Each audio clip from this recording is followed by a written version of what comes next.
Welcome everybody to the 38th episode of Arc of Wrestling. I am your host, Greg. Joining me today, we have Joker. Hello. Strike. I'm here. Mike. Hello. Hunter. Sup? And Jonesy.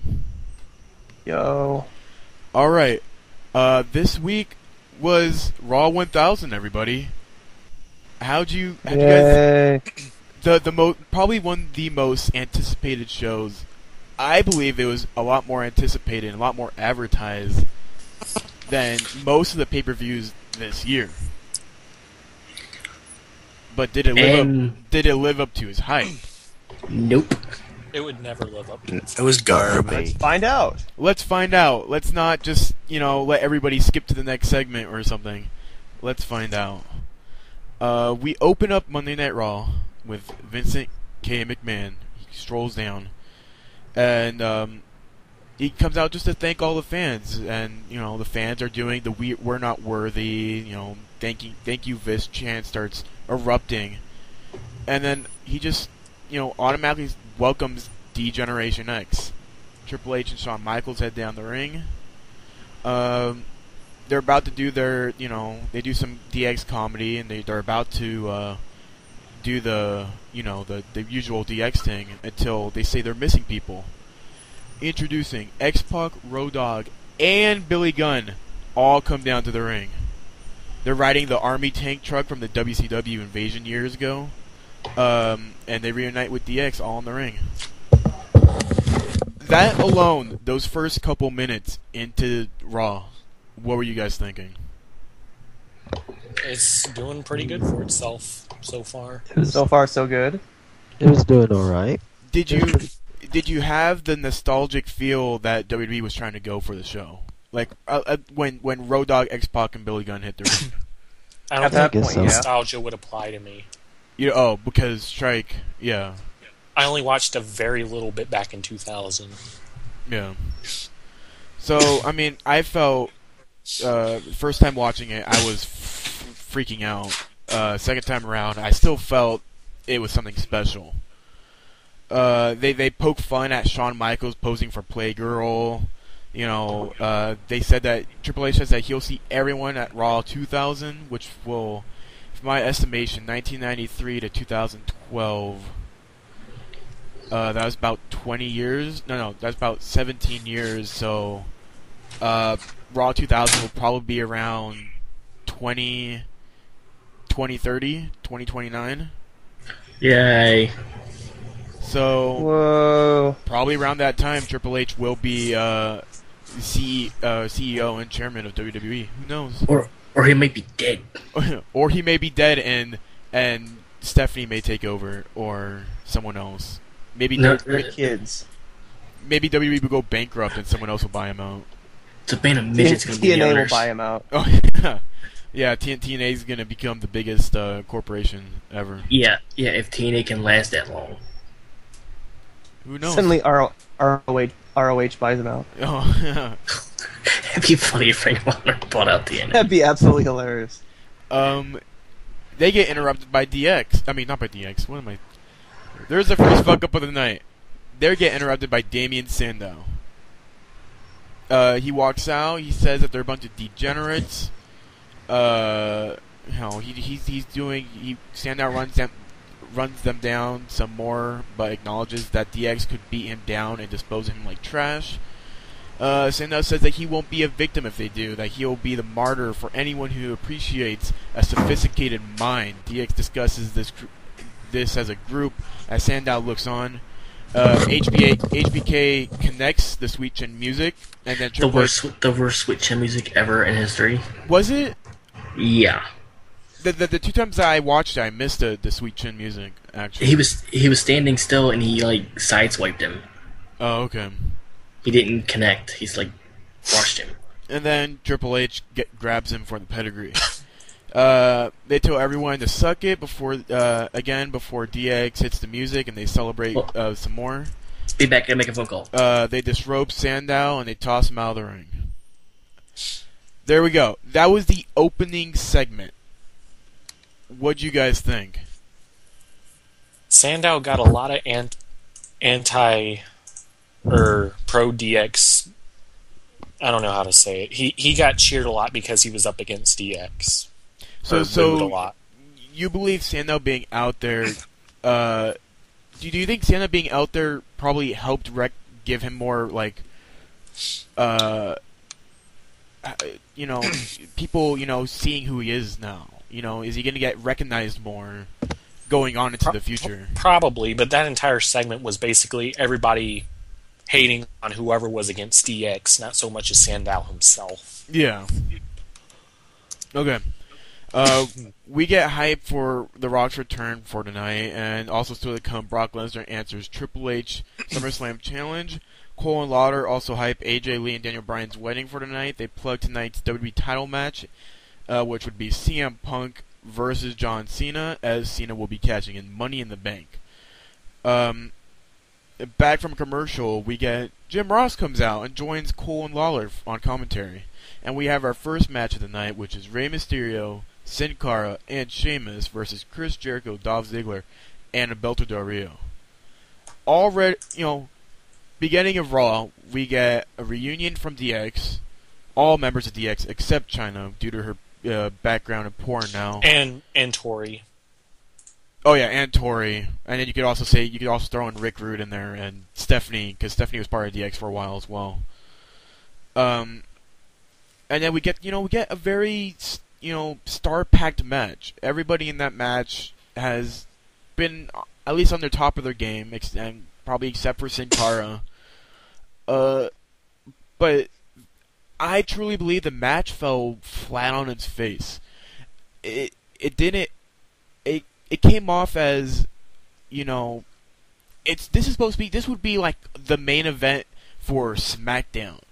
If SmackDown, had the star power to, run the whole show, and they could just throw all the rest of the power at the end of the show. Oh yeah. But this match wasn't special. You have Jericho, who's going in a feud with Ziggler. You have Sheamus and Del Rio feuding. You have Del Rio and Mysterio feuding. Sin Cara's probably in there for the likes of Mysterio in the match. It didn't feel. It wasn't a bad match, but it wasn't a special match like it should have been. What do you guys think? Well, they didn't really tease anything except for the Ziggler Jericho feud. Yeah, I mean, and that's the problem. I think maybe that there's even though there's all this history behind Sheamus and Del Rio now. They've been feuding for a couple months now. They've been beating each other up. I'm still not sold on their feud yet. Are you guys? Do you guys feel the same way? Are you guys sold on the fact that Del Rio and Sheamus have this big feud going on into SummerSlam? Why should I care? Because it's the World Heavyweight Championship. And that's the only reason I should care? Well, I mean, yeah. Sheamus has a small personality, and Del Rio has no personality. There's really no reason for me to get invested into the feud. I could agree with you, but at the same time, I could disagree with you. Both Sheamus and Del Rio have become stale. They've become stale wrestlers. They've been watered down by the WWE. I know both men could do outstanding jobs in the ring and probably even on the mic, but obviously they've been watered down by the WWE a lot. Sheamus is one of my top guys when he first debuted in the company, and he became a big star, and I was happy for him and all. But his character changed from this fighter, this Irish fighter, to more of a. He says, "I'm gonna kick." Literally, I'm not sure if he's missed one episode to where he hasn't said, "I'm gonna kick your arse" on TV. I think he's said it on SmackDown and Raw every single time he's appeared on the shows. For Del Rio, I think if Del Rio didn't have Ricardo with him, he wouldn't be very special. He probably wouldn't be with the company if he didn't have Ricardo. The crowd wouldn't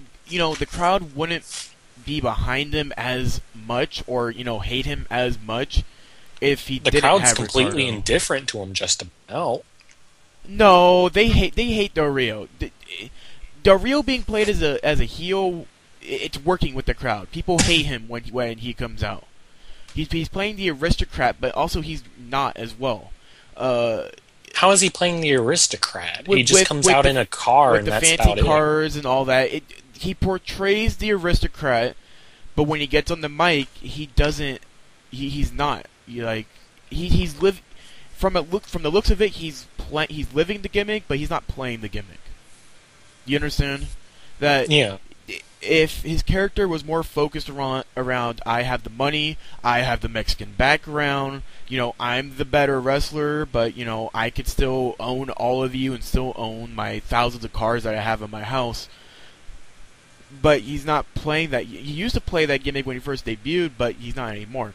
And if you could improve both those wrestlers, is going back to how they started out in the company as the brawler that Sheamus was and the aristocrat that Del Rio was. That would not only improve both their characters in the long run, but also improve SmackDown.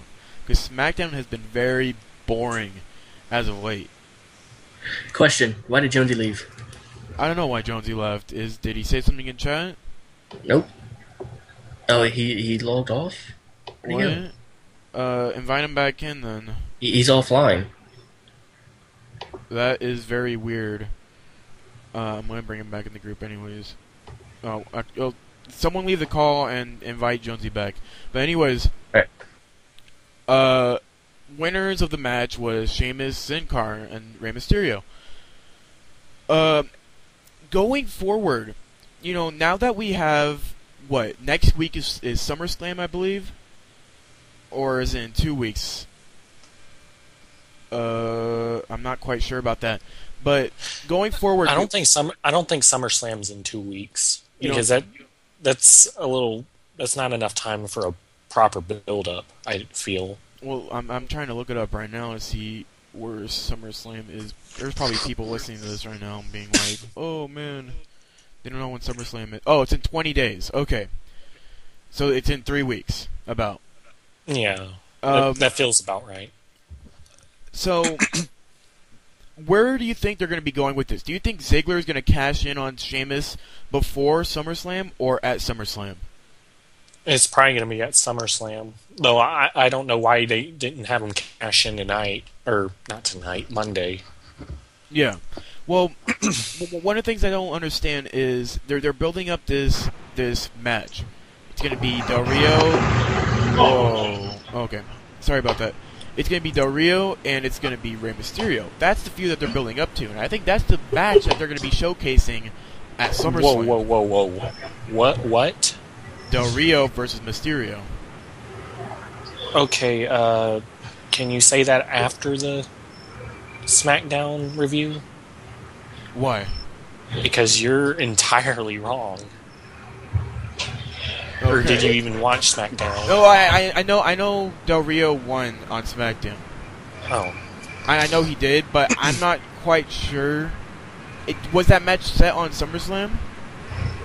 I'm not sure, but it was a number one contender match. It was, yeah. See, it was a number one contenders match. But I'm pretty sure that I'm gonna predict this already since we're already talking about this.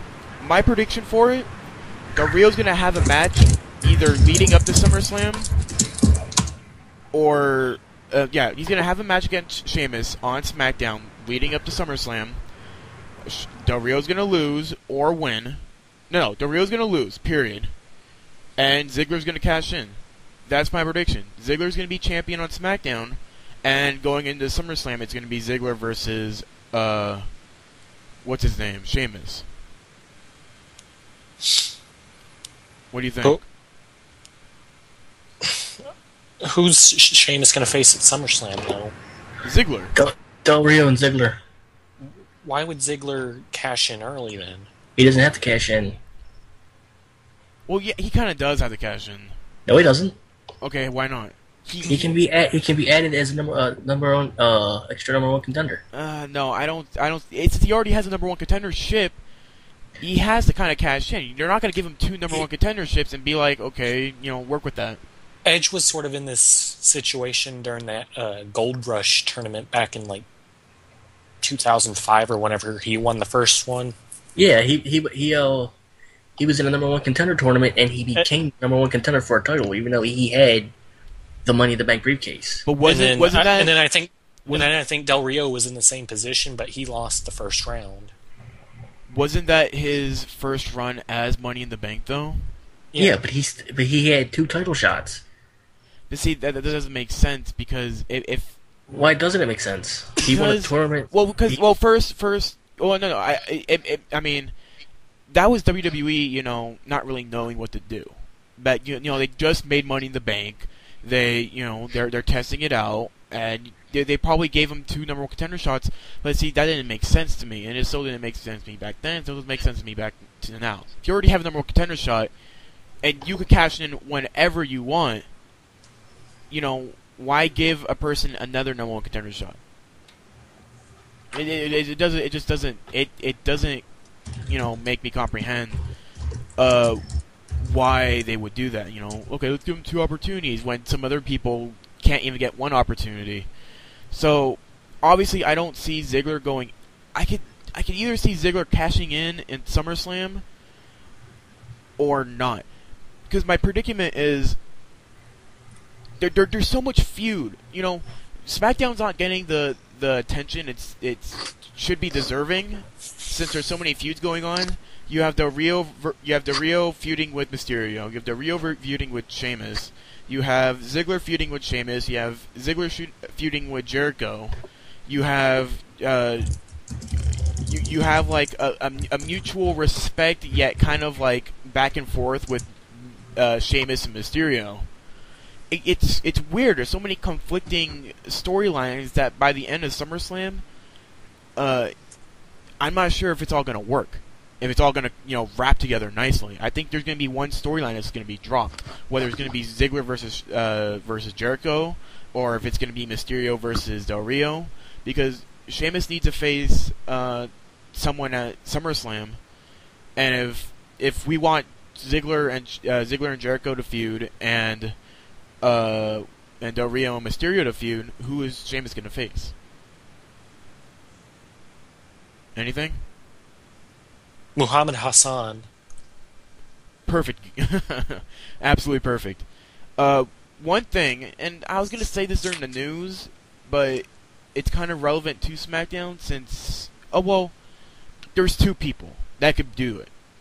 Randy Orton, whose suspension ended today on Sunday, July 29th, and Wade Barrett, who pictures have been leaked of Wade Barrett shooting promos. Well, the news has been saying that Barrett's going to be coming in after SummerSlam.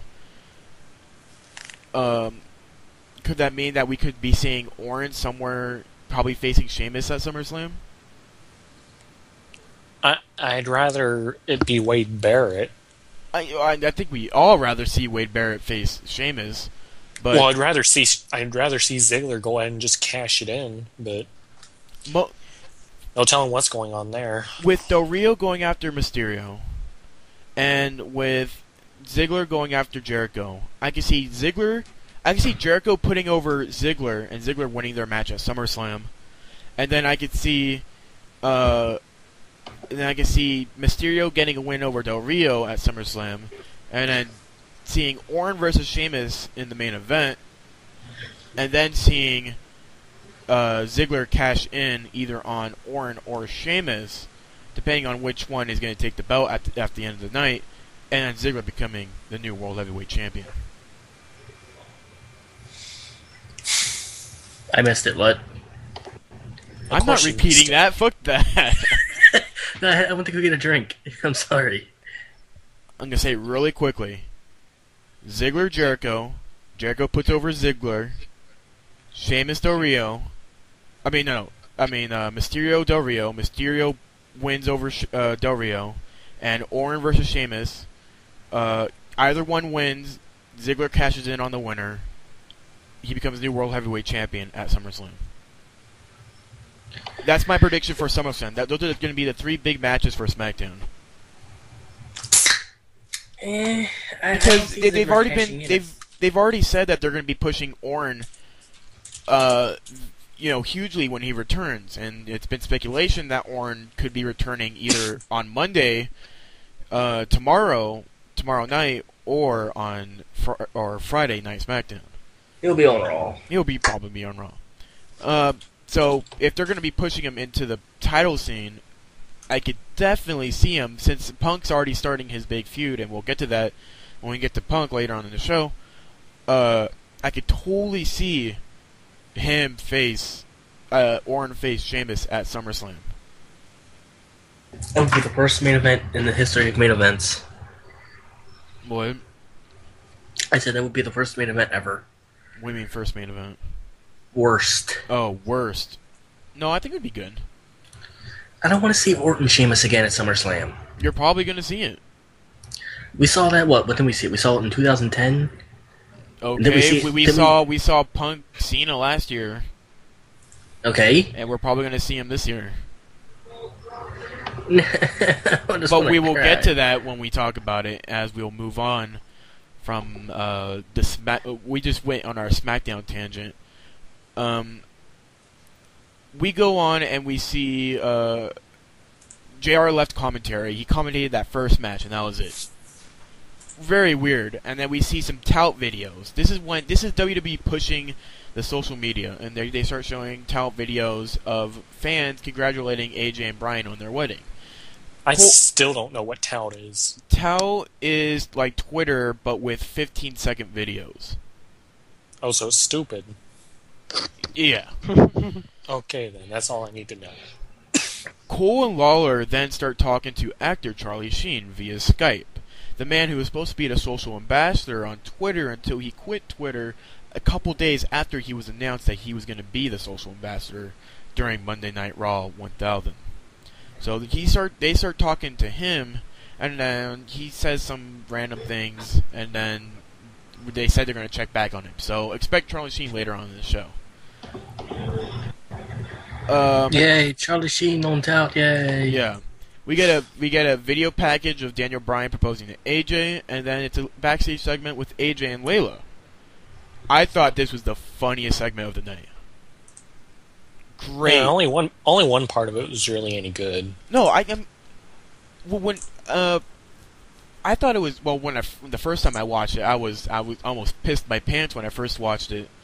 The second time I watched it, I still found the humor in it. Layla's great. You know, after I used to not like Layla, but after a while I became a little bit of a fan of hers.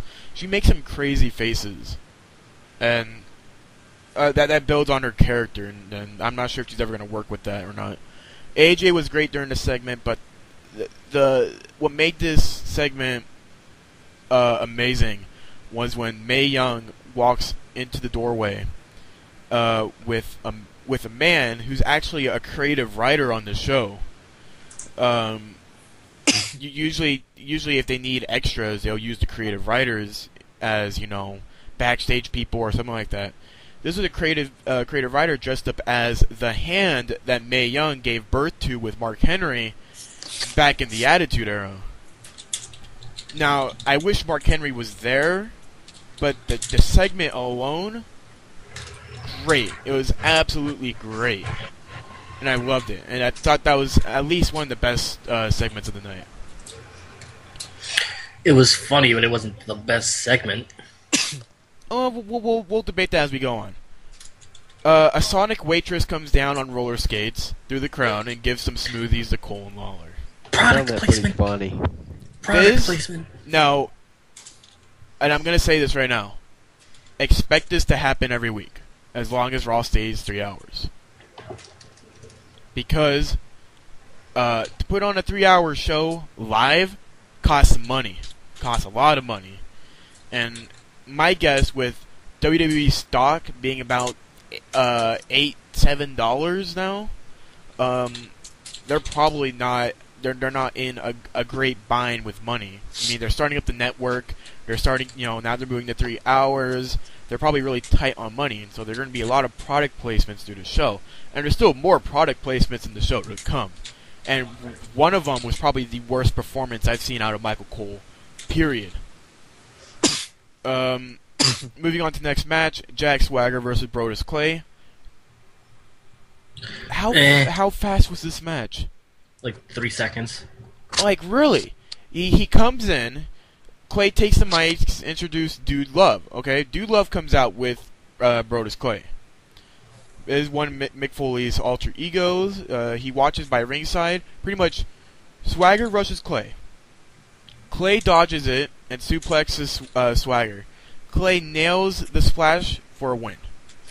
Quick. It was like, at least, it was like a 20-30 second match. Brodus Clay wins. After that, Dude Love gets in the ring, dances with Clay. Swagger tries to attack, but he gets tie-dyed Sako in the mouth. Love, Clay, Cameron, and Naomi dance some more. That's it. Next segment was Trish Stratus backstage with Triple H. This segment was an homage to a segment that they had. What was it, Mike? 2001, 2002? What? The Triple H bending over Trish Stratus segment? That might have been 2000. 2000? Okay. Trish Stratus is backstage with Triple H. She's showing Triple H some yoga, because Trish Stratus has the Stratosphere yoga going on. She hasn't bent over when the rest of DX walks in. They leave, but Waltman sticks around and tries flirting with Trish Stratus, but she resists. At the end of the night, Trish Stratus got herpes and Hep C. She got the AIDS. She's got the STDs. We see Daniel Bryan backstage with some odd-looking groomsmen. Let's just say that they aren't dressed in tuxedos. Back from the break, Cole hypes tonight's WWE title match, which is later on. We go back and Jerry Lawler is in the ring to start off the wedding. Lawler introduces the Reverend for tonight. Out come WWE legend Slick Rick, or Slick. Slick Rick. That's what he used to be known as before the rapper came out. Yeah. He used to be called Slick Rick early on in his career, and then the rapper came out, and then he just changed his name to Slick. Slick does a promo. One of the most racist portrayals of black people ever. First of all, if you're not watching the stream live right now, I have a gift playing on in the corner of the stream of Slick just flipping out. Like, he put on a great performance, but you can't say much for the wedding. The wedding, we'll continue on. Daniel Bryan comes out. He starts a yes chant in a white tux. The Here Comes the Bride music hits as AJ makes her way down the ring. AJ begins a speech about marriage, and the crowd chants "what" at everything. Kind of. I feel it was a disrespect to Slick, but Slick was having a great time with it. He asked if these two shouldn't be married. Everybody boos, but nobody comes out to interrupt. Slick hands Bryan the ring. Bryan admits they had ups and downs, but says that he loves AJ and always will. Bryan says that the new chapter will begin for both of them. They ask if they want to get married. Bryan says yes. AJ says yes. And right before he could end the wedding and say, "You can now kiss the bride," AJ interrupts and says, "I said yes, but to another man." Vince McMahon music hits. Boom. He comes out. He's ready to announce the new Raw GM. He points. He moves his hand to the stage arena, and he moves over to AJ and announces that AJ Lee is the brand new Raw General Manager. And this is when the show started sucking. Now, okay, let me ask you guys. I know, Strike, you don't like the idea. I hate it. Why? I want to hear what you have to say. Alright, well, first off, where's the logic in it? Oh, I'm gonna hire a mentally crazy person to be general manager, so that way they can run my flagship show. Okay. I mean, why? I also don't like the idea. You know, I mean, it's I like the idea. well, of course. No, you're no. in love with AJ. Let's not jump. Let's not jump the ship down. I'm not. I didn't like. At first, when I first watched it, you know, I didn't give two shits about it because I wasn't. I was not. You were high the first time you I was not watched it. comprehending what I was watching. Of course, you were high. Yeah. But what it was, you know, at first I was back and forth on it. You know, I liked the idea that, you know, maybe, you know, AJ without a doubt is the best diva on the mic. She could put on better promos than Beth Phoenix, than Natalya. I'm not saying she's the best wrestler. You could either, I think the best wrestler diva in the company right now, at least on the main roster, is Natalya. And that's me. So I'm not just full throttle for AJ, and I'm trying to make that as clear as possible. That, you know, I don't think AJ is the greatest wrestler. But at first, you know, I was back and forth. You know, at first I personally thought I would like to see AJ wrestle. I want to see her in the ring more. We haven't gotten. No one has seen her at her best, and I think I've seen her at her best, but I think she could do a lot better. But then I was thinking, that's a brilliant move. AJ's absolutely nuts. Not only does she hate the heels, but she hates the baby faces. She showed that when she pushed Punk into the table. That she's not biased. She doesn't like heels or baby faces. And you know, and that's what a lot of people say when they think of general manager. A general manager should be unbiased. You know, they have to make matches due to, you know, him liking or you're not liking someone. You have to give him the opportunity. And I think AJ's able to do that, but with a twist. And I think with her craziness, she's able to create, you know, unexpected matches like, oh, Punk, you want to face Cena? Okay, fine, I'll make that happen tonight on Raw, but guess what? It's going to be a street fight. And you're like, okay, that'll be cool. I'd like to see John Cena and Punk on a street fight on Raw. Or, you know, oh, Brian, you want a chance for the WWE title again? Oh, well, you're going to have to face, you know, you have to face someone in a ladder match because, haha, I hate you. You know, her craziness could really be a part of the show. And not only the deciding factor of what matches could be made, of the stipulations of the matches as well. CM Punk, if you lose, you have to marry me. Or, no, yeah, she could easily do that. You know, I mean, I'm not saying that would be the best, but her craziness could bring in a lot of surprising factors, but she's able to present it and talk better than any diva on the roster. What do you guys think? I want to hear your other's opinion. Mike's, what do you think of AJ becoming GM? It's pointless. A wrestler should not be an active wrestler should not be a general manager. They had weeks of all these guest GMs like Foley and Vicky and the anonymous GM, and all of a sudden AJ's the GM. Okay. Okay. I Well, would have been happier with Bret Hart as GM. so you would have said It won't. I would have been happier with Foley as GM. I would have been happy with Teddy Long as the general manager. no. But She's not going to be a long-term GM. No, that's another thing. She's going to be a 2-month thing until Ric Flair comes over. She's not going to be a long-term GM. But the time that she is going to be GM, I think is going to be special.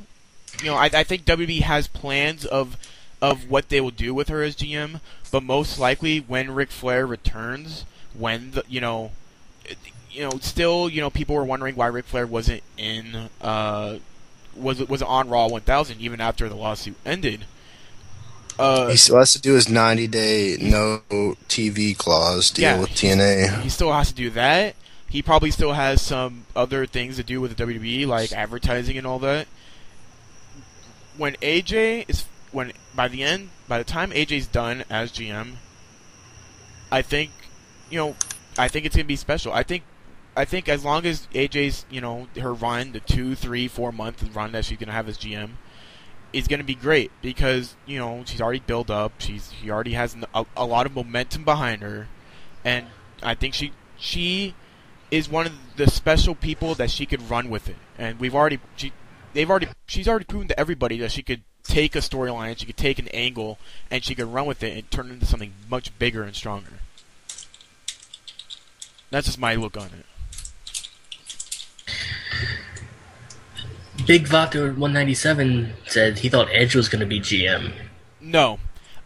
Edge already is, he's not signed with the WWE anymore. And he's actually going to be appearing in his first non-WWE appearance since he retired. I can't remember, at some indie show. I thought he got pulled from that. Did he get pulled from that? Because I remember he was supposed to be in an indie appearance in May, and he pulled out. No. There's another one coming up, I believe. Oh. Because I think it was 3 months ago is when his contract expired, and he's not signed with WWE anymore. So Edge was, I knew Edge wasn't going to be GM. A lot of other people were throwing, even I could have not seen Bret Hart as GM either. I feel that Bret Hart doesn't really need WWE, or doesn't really, he doesn't want to travel the road anymore from the interviews and all that I've seen of him. Like, him coming back to the WWE when he did back in 2010 was like pretty much a one-time thing of how much he's been on TV from then to, when last time he left. So I didn't even expect Bret Hart as GM. And I would have not liked to see Teddy Long, because Teddy Long's boring, and he's been GM for like 8 years now. Well, Bret Hart was GM for like 3 months in 2010. Yeah, and I'm saying that Bret Hart had his run, but I feel that from the interviews I've seen of Bret and all the other things, Bret Bret would rather stay home and be with his family rather than travel the road with WWE. I mean, he has the injuries, and he had that minor stroke that he had, and all that for health reasons alone, it's better if he just stayed home. And there's really no one else in the position. Mick Foley's gone overweight. Have you seen that? He's gone huge. He's gone fat. Any bigger than he normally was? Oh yeah, he was way bigger than he was. He was way bigger than Mick when he was Mankind in the Attitude Era. He was husky. He's fat now. He's like fat. It's kind of crazy. Why not have Sid as GM? Now you're just trying to ruin the show. Sid. Now let's have Mike Adamle be the general manager. He's missing. I have to tell you not to say this. Good, he can do it over the computer. But nobody knows where. Here's the thing: nobody knows where he is. If he did it over the computer, they don't have to know where he is. He just has to do it all over the computer. You do know they can trace where you're at with a computer, right? He could be like in different locations every week, like have a backdrop of Maui or something, and you do backdrop know of China the next week. You do know they can trace where you're at with a computer, right? So? What's your logic? I'm going to go into hiding, but I'm going to communicate on the computer. They'll just track you. The last time somebody figured out the location of a computer host, they got punted in the head. Oh my god. AJ, now that AJ's been officially announced as the new general manager of Monday Night Raw, they still need someone for SmackDown. Teddy Long. I don't want Teddy Long. That's the thing. Every match would be a tag team match, and you'd be facing the Undertaker every match. Be awesome. Here's the thing. The 8 years, it's not going to be Teddy Long. A lot of people are speculating it's going to be Teddy Long. I don't see it being Teddy Long. That's the thing. The only way it could be Teddy Long if they decided to bring in John Laurinaitis and make that the main feud on SmackDown. Teddy Long versus John Laurinaitis. Nobody would watch SmackDown. That's the only thing. DDP is doing his yoga, so it can't be Well, DDP. Mike What? Mick Foley tweeted about SmackDown. What are He you was saying? tweeting about the general manager spot for SmackDown. Oh, but he always does that when a general manager spot opens up. Oh, really? Yeah, he always tweets about being GM whenever He's just GM a spot troll opens. then. Mick Foley's one of the more well-known trolls when it comes to GM spots. Yeah, he was tweeting about that for like a couple minutes yesterday. Yeah, everybody knows that he's one of the biggest trolls when it comes to I'm going to be the new GM, and then when it's announced, a lot of people thought it was going to be Mick Foley for Raw, and then at the end of it was AJ. So, Mick Foley's not really the more trustworthy people to be guessing that stuff. And besides, Mick Foley's doing his comedy show, so the time he's more dedicated on that than probably traveling the road too. So you gotta take into that consideration as well. Okay, let's move on. After the wedding, Bryan's throwing a fit in the ring. He's destroying the entire ring, and then Punk comes out. Punk mocks Bryan for getting left at the altar. Punk says AJ as general manager can't be good for Bryan's luck. It's also not going to be good for Punk, but then we'll talk about it more at the end. Punk tells Bryan to continue throwing a fit while he continues to be the best in the world. Bryan goes off and yells that he is still the greatest of all time. He continues on and on until he gets interrupted by The Rock. Out comes Rock. First time Rock was on Raw since the night after WrestleMania. Rock hits the ring and says Bryan doesn't get to say who the greatest of all time is because the fans get to say that. More chants for The Rock. Bryan goes to cut Rock off, but Rock isn't having it. The crowd chants boots to asses, and Punk looks on from the side. Rock points out that that his first WWE title wasn't that he won it in St. Louis, and the crowd pops some more. Rock knocks Bryan and says that he's here to talk about the WWE Championship, and so he starts talking to Punk, and Punk says that he'll beat John Cena tonight, and if Rock wants a match at Royal Rumble, Punk says that it's gonna be CM Punk versus The Rock, and so Rock announces that he's gonna have a match against the WWE Championship at the Royal Rumble. Yay. What do you guys think? Yay. I'm excited. He doesn't do anything for a whole year, and he automatically just gets a championship spot. That's retarded. Yes, but you also no different than Cena, honestly. Yeah, it's really no different with Cena either.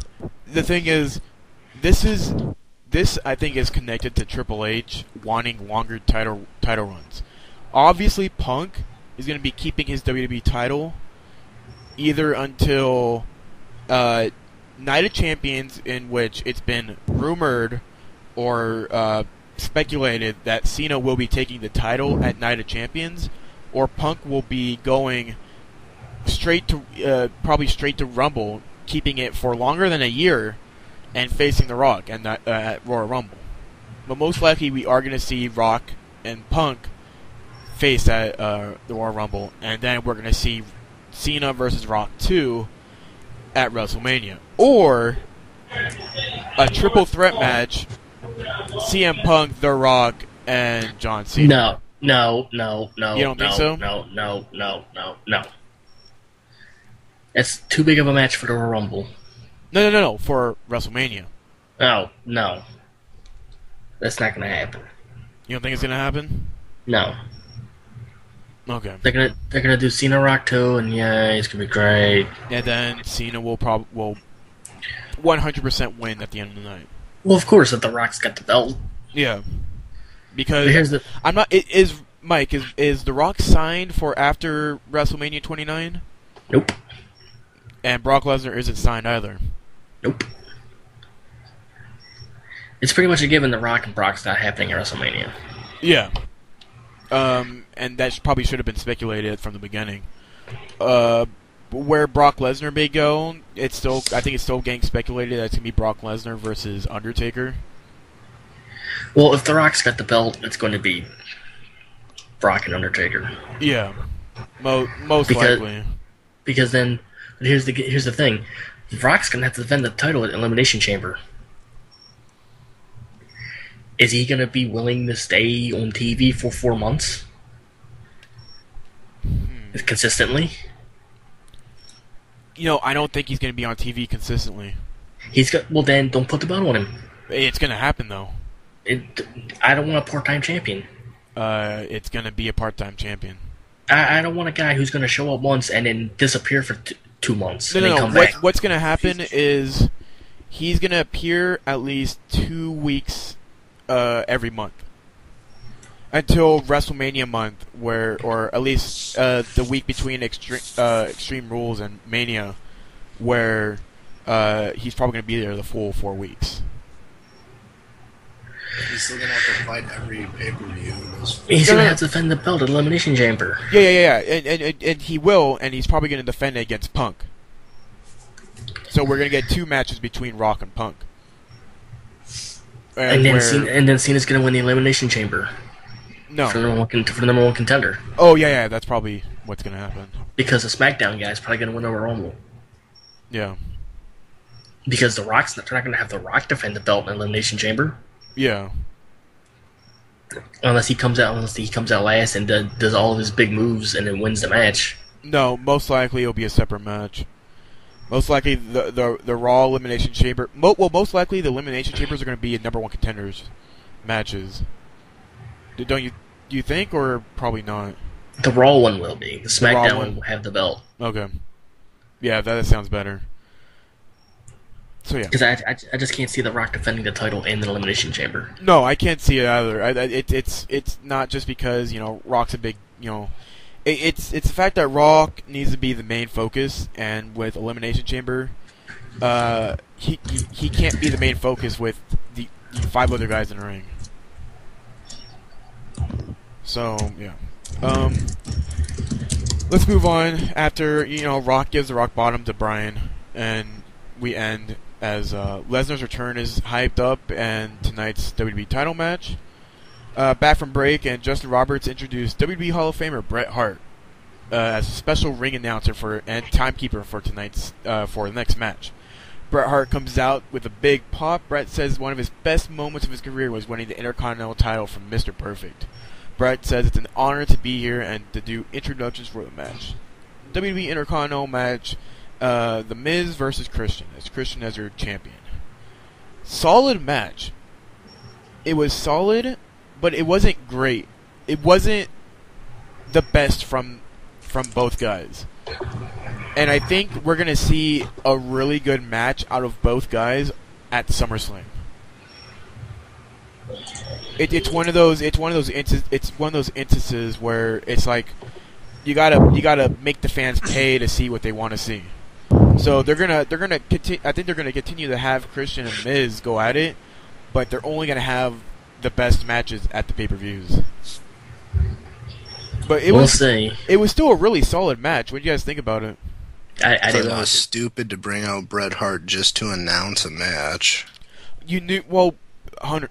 It's still the factor that this is Raw 1000, and they're pulling legends out of their asses right now, and I wasn't wowed by that. I was like, Bret Hart. What's he gonna do? Of course, you're not wowed by it, because most of the legends that they pulled out of their asses are the same legends that they've been pulling out of their asses for the past 5 years now. We always see people like Sergeant Slaughter, Jim Duggan. We've seen Bret Hart for the past 3 years now. Which is hard to say that I'm sick of Bret Hart. He should have done something with like Tyson Kidd instead of. No, Tyson Kidd on Raw 1000. Even I would kind of laugh at that. So Miz becomes the new Intercontinental Champion. Great. This defeats the purpose of the mid-card titles being brand exclusive. What do you mean? U.S. Championship and Intercontinental Championship are both on Raw. Oh yeah, I forgot Miz is part of the Raw roster. Is Miz a part of the Raw roster? Because it seems like you can change rosters on a dime. I'm gonna check that right now, actually. I'm pretty sure he is, Oh, actually, I'm not even sure if you can check it anymore on WWE's new website. What? Because, can you? What am I checking? Is it possible to check who's on the rosters on WWE's website now? I'm not Yeah, sure you if go to it's- Superstars. Oh yeah, never mind. Here it is. Raw show.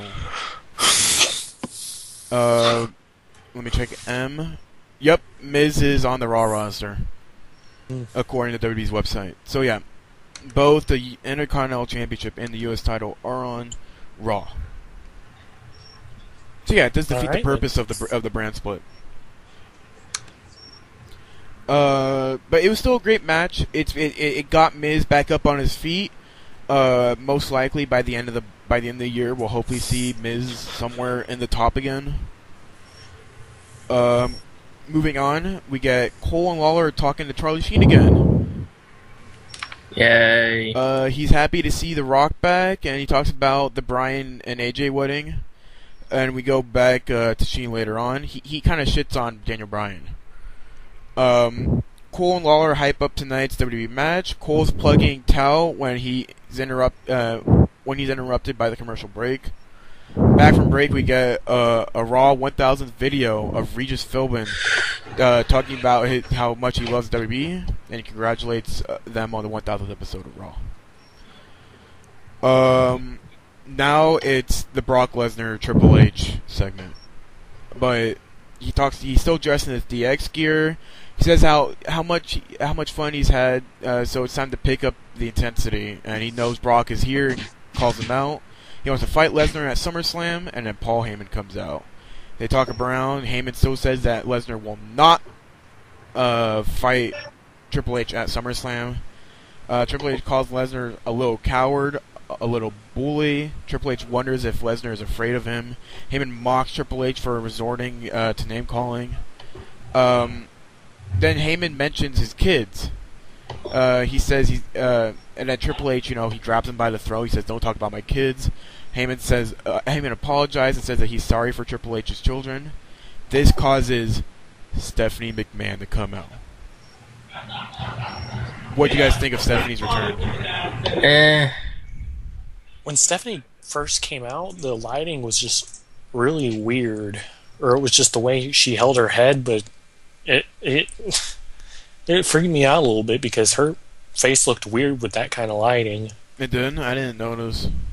Like when she first walked out, the shadow was like just really weird on her face. But then by the time maybe they didn't have the spotlight on her. No, that's probably the thing. They probably didn't have any spotlight on her yet. Yeah, but I mean, it didn't look good. But they fixed it by the time she got back to the ring. Yeah, okay. But I mean, what else did you? I think we were all expecting Stephanie to be there, but did you like how she was brought in? Well, Stephanie pretty much jumps on Heyman and starts beating her up. Well, Stephanie says that the lawsuits are personal and brings up his failures in WCW, ECW, and WB. Stephanie says when it comes to being a visionary, Heyman looks in the rear view when compared to her father Vince. Stephanie says Heyman's kids are ashamed of him, and because he's a professional, he gets upset and says it's on. This is when Stephanie starts beating the shit out of Heyman. So, officially made, Triple H versus Brock Lesnar at SummerSlam. What'd you think? Yay. What'd you think of that entire segment? It ran long. That was pretty good. Stephanie should have been F5. You're mean, Mike. Stephanie still looks good. Yeah, Stephanie looks absolutely phenomenal. She was hot then, and she's still hot now. She should have been F5. That's why they won't allow you to book, Mike. Because what you would do is that you would kill everybody who doesn't have an indie background, or someone you just don't like, and then the rest of the show would just be wrestling and wrestling and wrestling. And it Oh, would don't forget the Del Rio spotlight. And it would be glorious. Yeah, you know who else I would get rid of? You know who else I'd have destroyed? Who? Strike's favorite wrestler, Who? Brodus Clay. Strike, who's your favorite wrestler of all time? I would have the Great Khali come out and My horribly- favorite wrestler of all time. horribly- I feel like botched the we chop. don't give Strike enough credit. Who's your favorite wrestler of all time, Strike?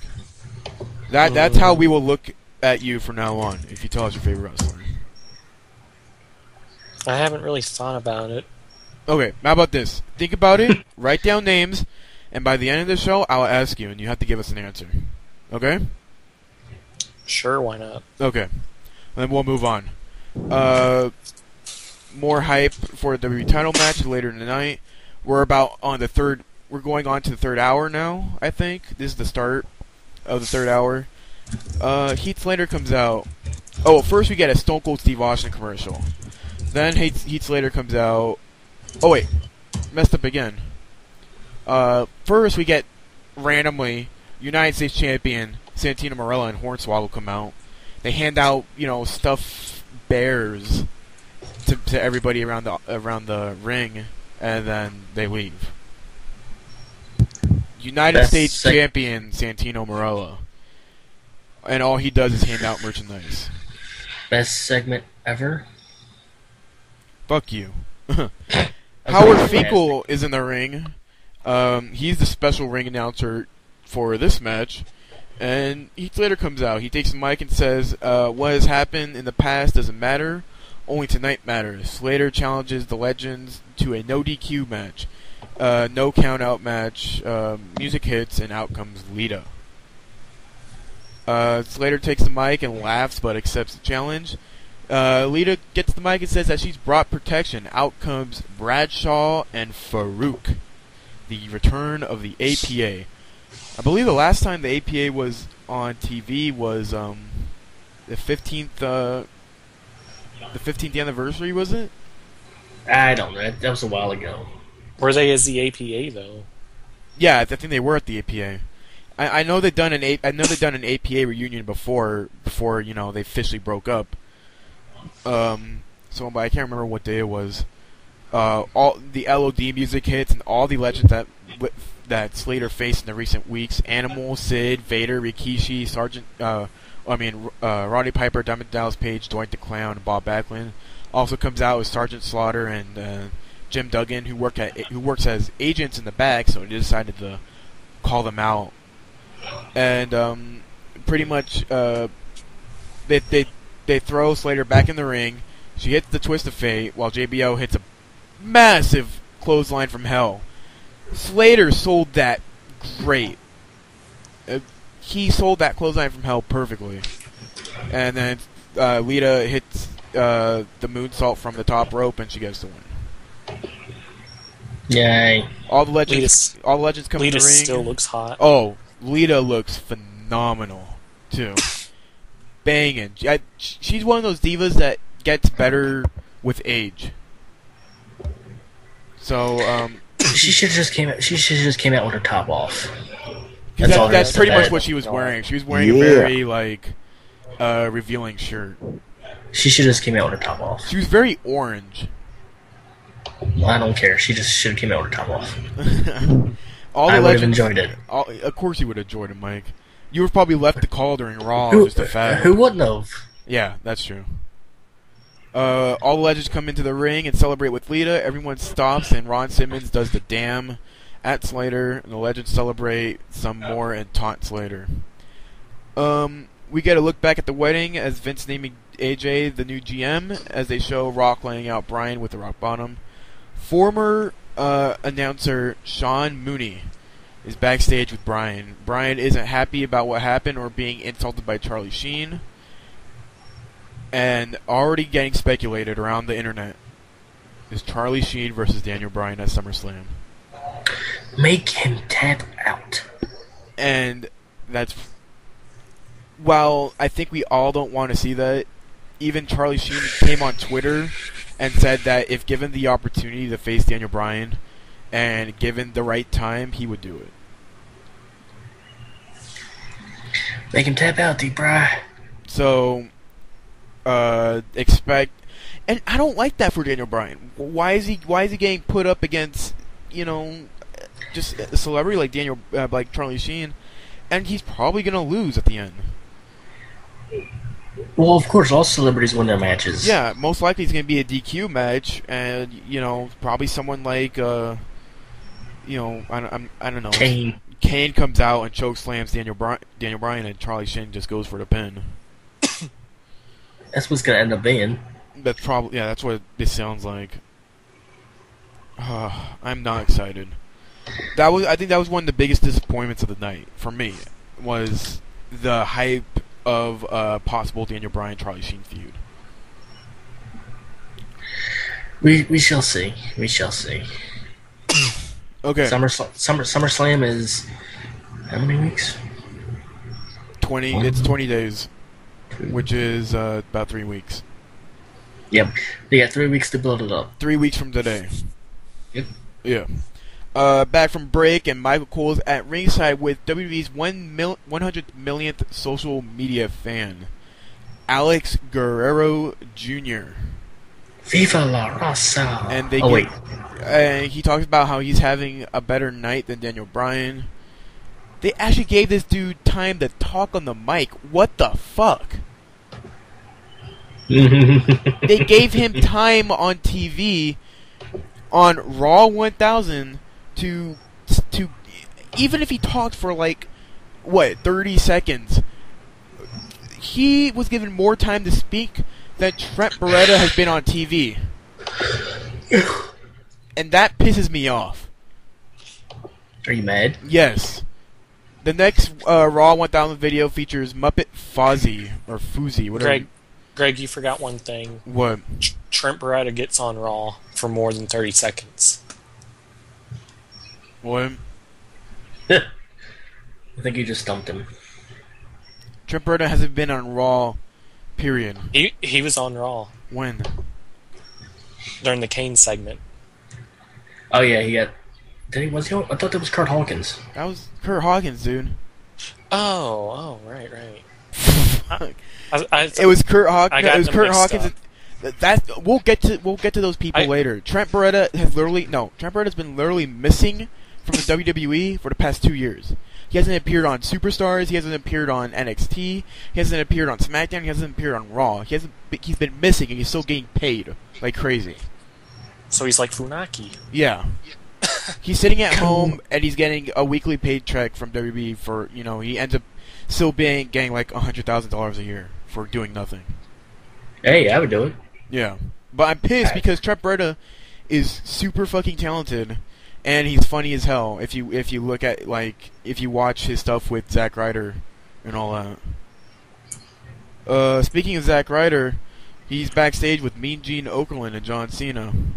Ryder says Gene was behind GTV, an old angle from years ago. Why they would bring up GTV confuses the fuck out of me. The Rock walks up, so Gene and Ryder leave. Cena says that it's been a long time. Rock wishes Cena good luck in his match tonight. Cena brings up The Rock in the Royal Rumble. Cena says that he's cashing in tonight and will become the new WWE champion, so he can get one more shot at the Great One. Rock says that he can't begin to tell Cena how much he's looking forward to that. Rock wishes Cena good luck again as we go back to break. Okay.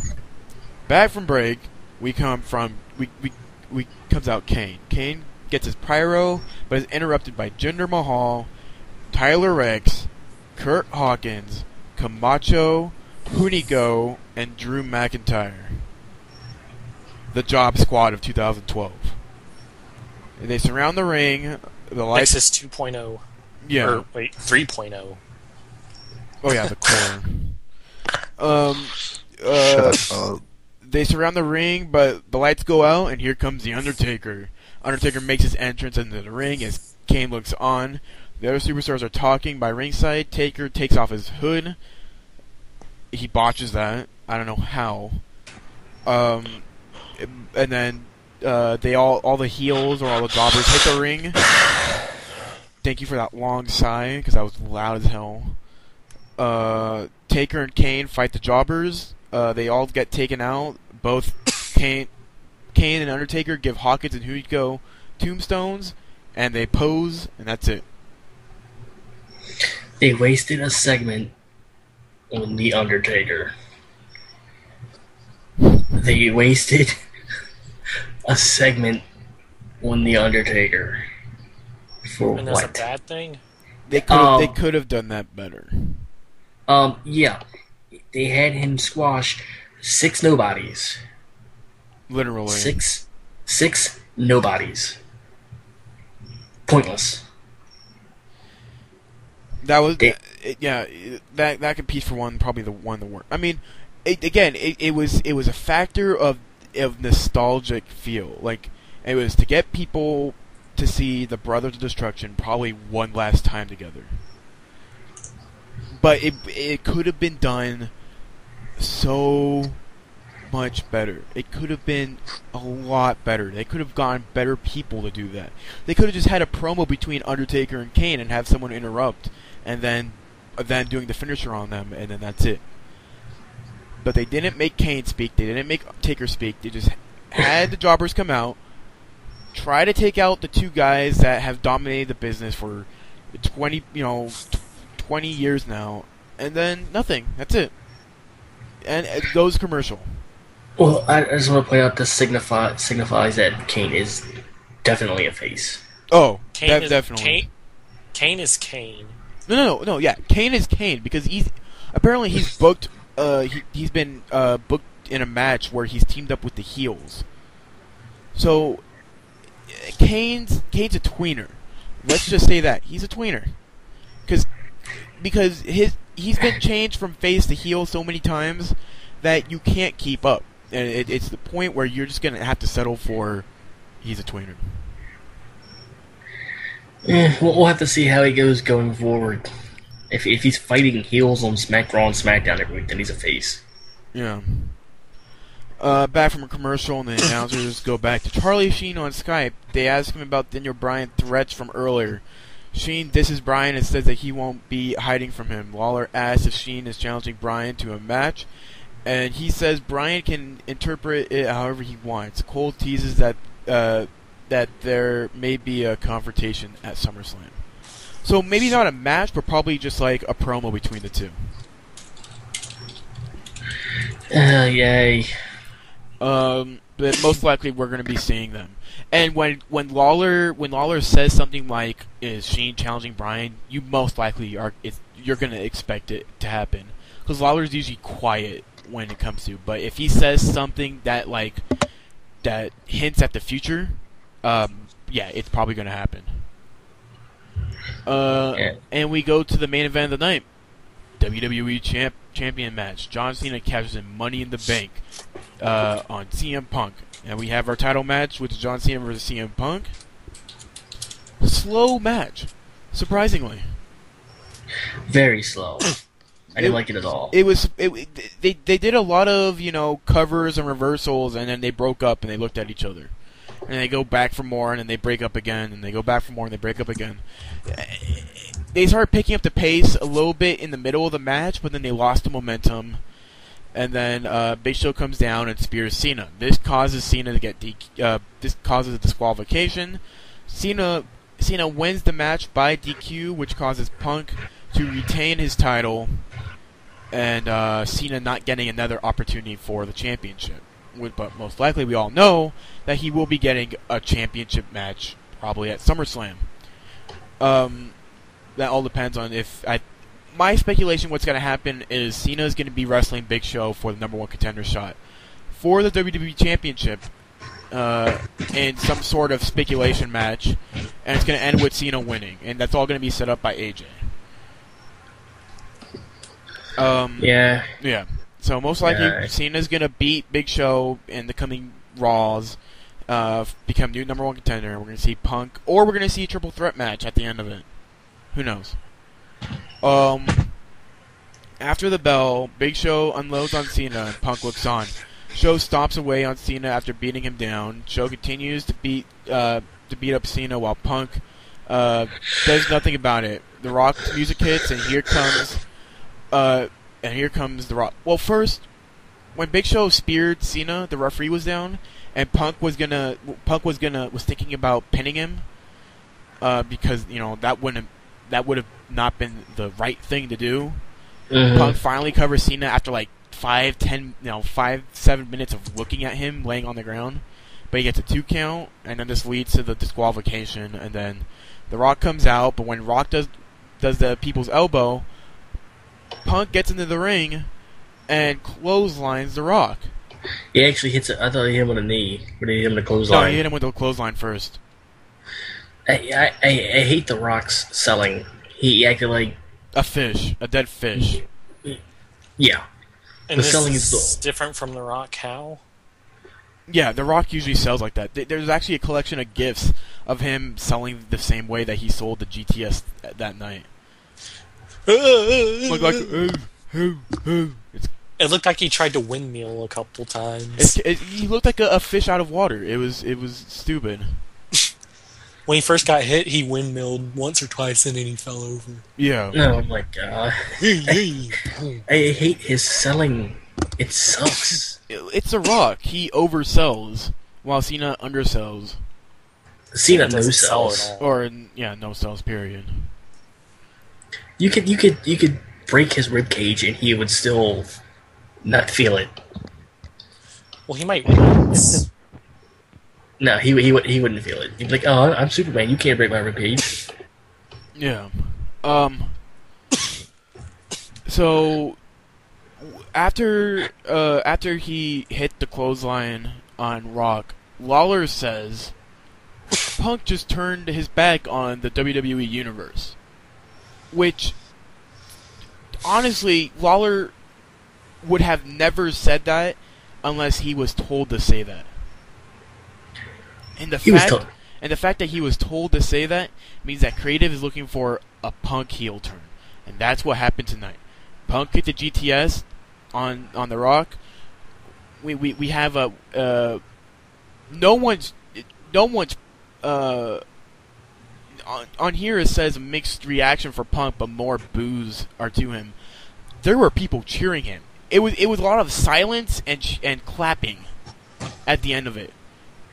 No one really knew what happened when Punk hit the GTS on The Rock, so that's why it was. I felt when I listened to it, it was kind of quiet when it happened, but I don't see this heel turn working for Punk. For how much momentum is it even a heel turn yet? That's the thing. This is when I come in and say I don't think it's a heel turn. I think we're gonna get another Summer of Punk. Because we don't. Why would they do the same gimmick as last year? That's not original. No, it's a different situation this time around. Punk's not facing a contract, his contract ending this time around. He's gonna be more. He's gonna be facing more of the likes of like, I'm just gonna go against the corporation of the likes. Cena and The Rock are the image of corporation of the company, and so. I'm not going to be that way, and I was turning into that, but I'm not going to be that way anymore. That's going to be his heel turn or tweener turn, because I still think that they want to push Big Show as the monster heel. They're gonna still cheer CM Punk regardless. Oh yeah, there's still going to be people there cheering CM Punk, but most likely the kid. Did you guys see the pictures I posted on Skype? Like the next day after Raw, it was kids going on Punk's Facebook and being like, "Why'd you turn on The Rock?" They're cussing him out and all that because they're marks. They're straight out marks, but and they had no idea what Punk did, but they started hating on him and all that. These are the same kids who were booing The Rock, this year at WrestleMania because they wanted to see Cena win, and they all sooner or later became Rock fans because Rock was being good guy to Cena, and they were trying to build, and that's what The Rock was being built up to this entire Raw, was being the good guy. he rock bottomed Bryan. He was being all nice to Cena, giving him good looks and all that. They were building him up to be a good guy, and so at the end they could have Punk run in and hit GTS on him and make this turn. I don't like it. Again, is it even a heel turn? because here's the thing, Strike. We won't know if it's a heel turn until Monday, tomorrow night, or tonight if you're listening to this tomorrow. Oh, but by the way, did you guys hear the rumor of what kept Nash sent to Punk on Twitter? Yeah, the NWO rumor. Oh No. He tweeted to Punk and said they had his back. Yeah, that's like NWO pretty much. Well, no. What's speculating is from JR. JR was blogging. He actually was given the question if this is reform. If Punk is going to reform the NWO, if he's going to bring back Hall and Pac and Nash, or are they just going to? Is he going to create his own stable after this? JR said that he doesn't know anything about it, but most likely it was just Nash, teasing everybody. I don't see it happening. I see Punk becoming the biggest heel in the company, because Big Show's momentum has lost since losing to Cena. No one else. There's no one else there to really be the next big heel. Bryan lost his momentum after losing to Punk and never getting the WWE title. So Punk really has to had to do a change of tide and become the next big heel. And apparently this has been planned for months now too. So yeah, what do you guys think? Dave in chat said Nash is appearing at the same convention as Punk in 2 weeks, the one he's going to be broadcasting live from. Interesting. Convention? I'm assuming it's probably going to be Comic-Con? No, Comic-Con already happened, dude. Conventions. The only convention that they really push storylines at are Comic-Con. Those are the only ones I know that they. Multiple states have their own version of Comic-Con, dude. Do they? Yeah, because Baltimore has their Comic-Con in September. Wizard World. That's the one Punk has been advertising on Twitter. I don't expect anything. Nash is probably there for signing autographs and all. I don't see anything coming out of it. But the Comic-Con is the San Diego one. But every state has their own. Yeah, but I don't see. Open your mind, Greg. WWE usually doesn't expand. I mean, they make appearances at other conventions as well, but they don't do a lot of press coverage at other conventions like they did at Comic-Con this year. We'll see.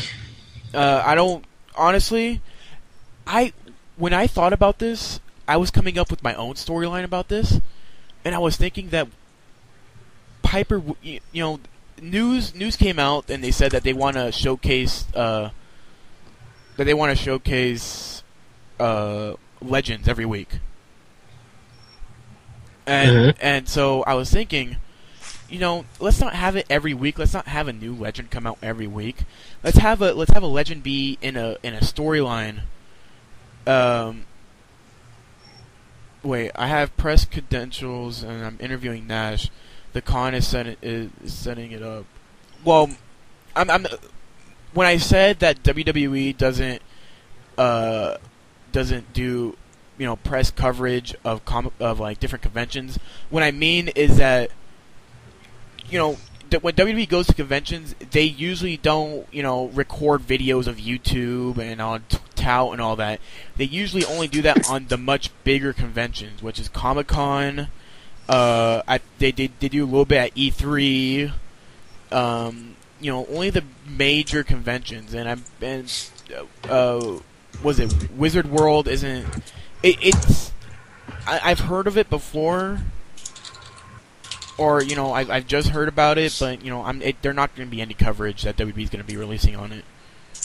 They're probably going to announce, "Hey, Punk was here," but that's it. But anyways, what I was thinking was Piper could be a really good fit in the Cena feud, the Cena and Punk feud, as Punk being very influenced by Piper when back in the '80s, and I think it would work a lot better, even if Punk was playing against Piper rather than with him. I don't know. It was something that I came up with. I thought it'd be really cool. Well, see, here's the thing. You're coming up with good ideas won't work because WWE wouldn't use it anyway because it's an actually good idea. What's this? What's this? You want Piper CM Punk's mentor? Nope. No. Well, I came up with two scenarios with Piper, working with Punk and Piper working against Punk. Like, have Cena and Punk before SummerSlam, and during Piper's pit. And then when Punk goes to attack Cena, he accidentally hits Piper. This leads to Piper being at ringside for Cena at the next pay-per-view after SummerSlam. Night of Champions. What? Yeah, Night of Champions. And then Piper would probably help Cena win. Oh, no, I don't like that idea. That idea sucks. Well, no, you don't like the idea of Cena winning. No, I don't like that idea. Oh, okay. I like Cena would win at Night of Champions regardless anyway. Yeah. Even if Piper was in his corner or not. I don't know, I thought it would be cool. It'd be a good way to utilize Piper and help Punk, get his dream to work with Piper. Because I'm pretty... They haven't worked, have they? Who? They haven't... Piper and Punk haven't, worked with each other, like in a feud or anything, have they? No. Yeah. So I think it would be a good way to utilize the legends, but in a more bigger way than just, like, showcase them as a guest or something like that. Yeah. By the way, here's my question for John Morrison.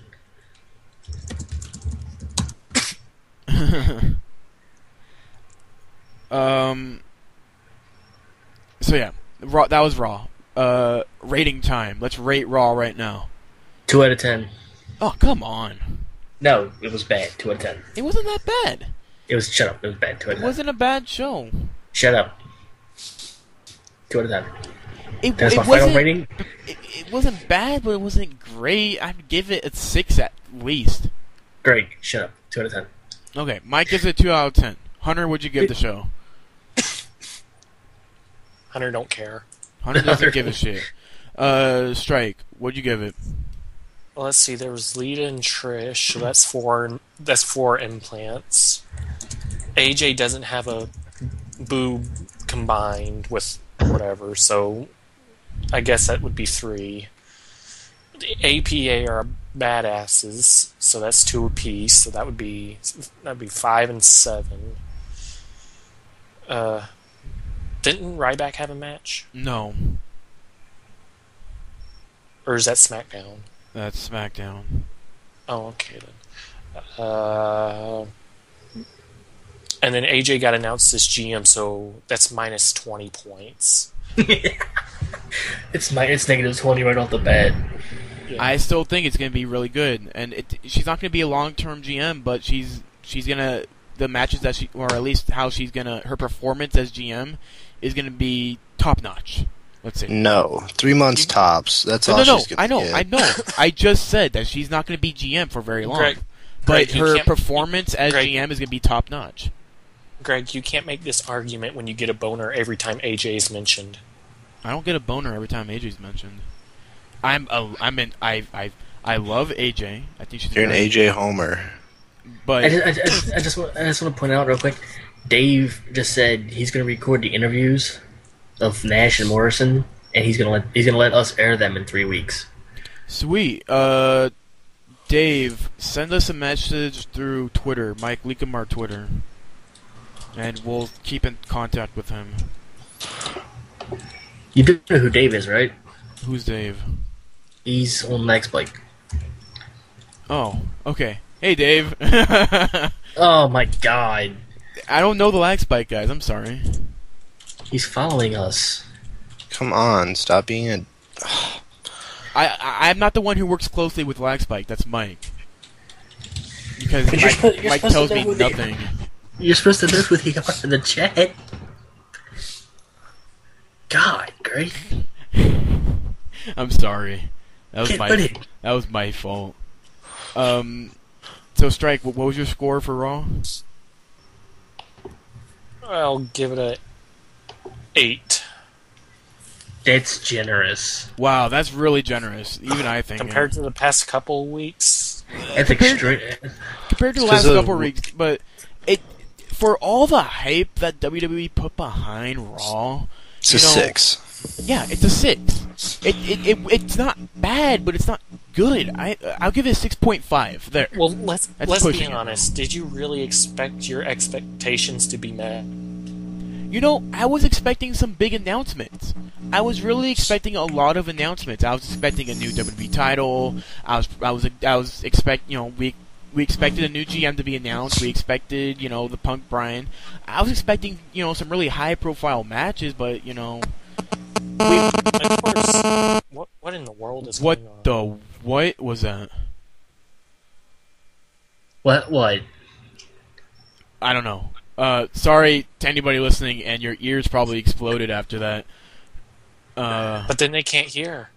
They can't hear you apologizing. Oh no! This show is ruined. It was one of them interference things you Yeah. usually get from the phone. Stay off your phone, Mike. Shut up.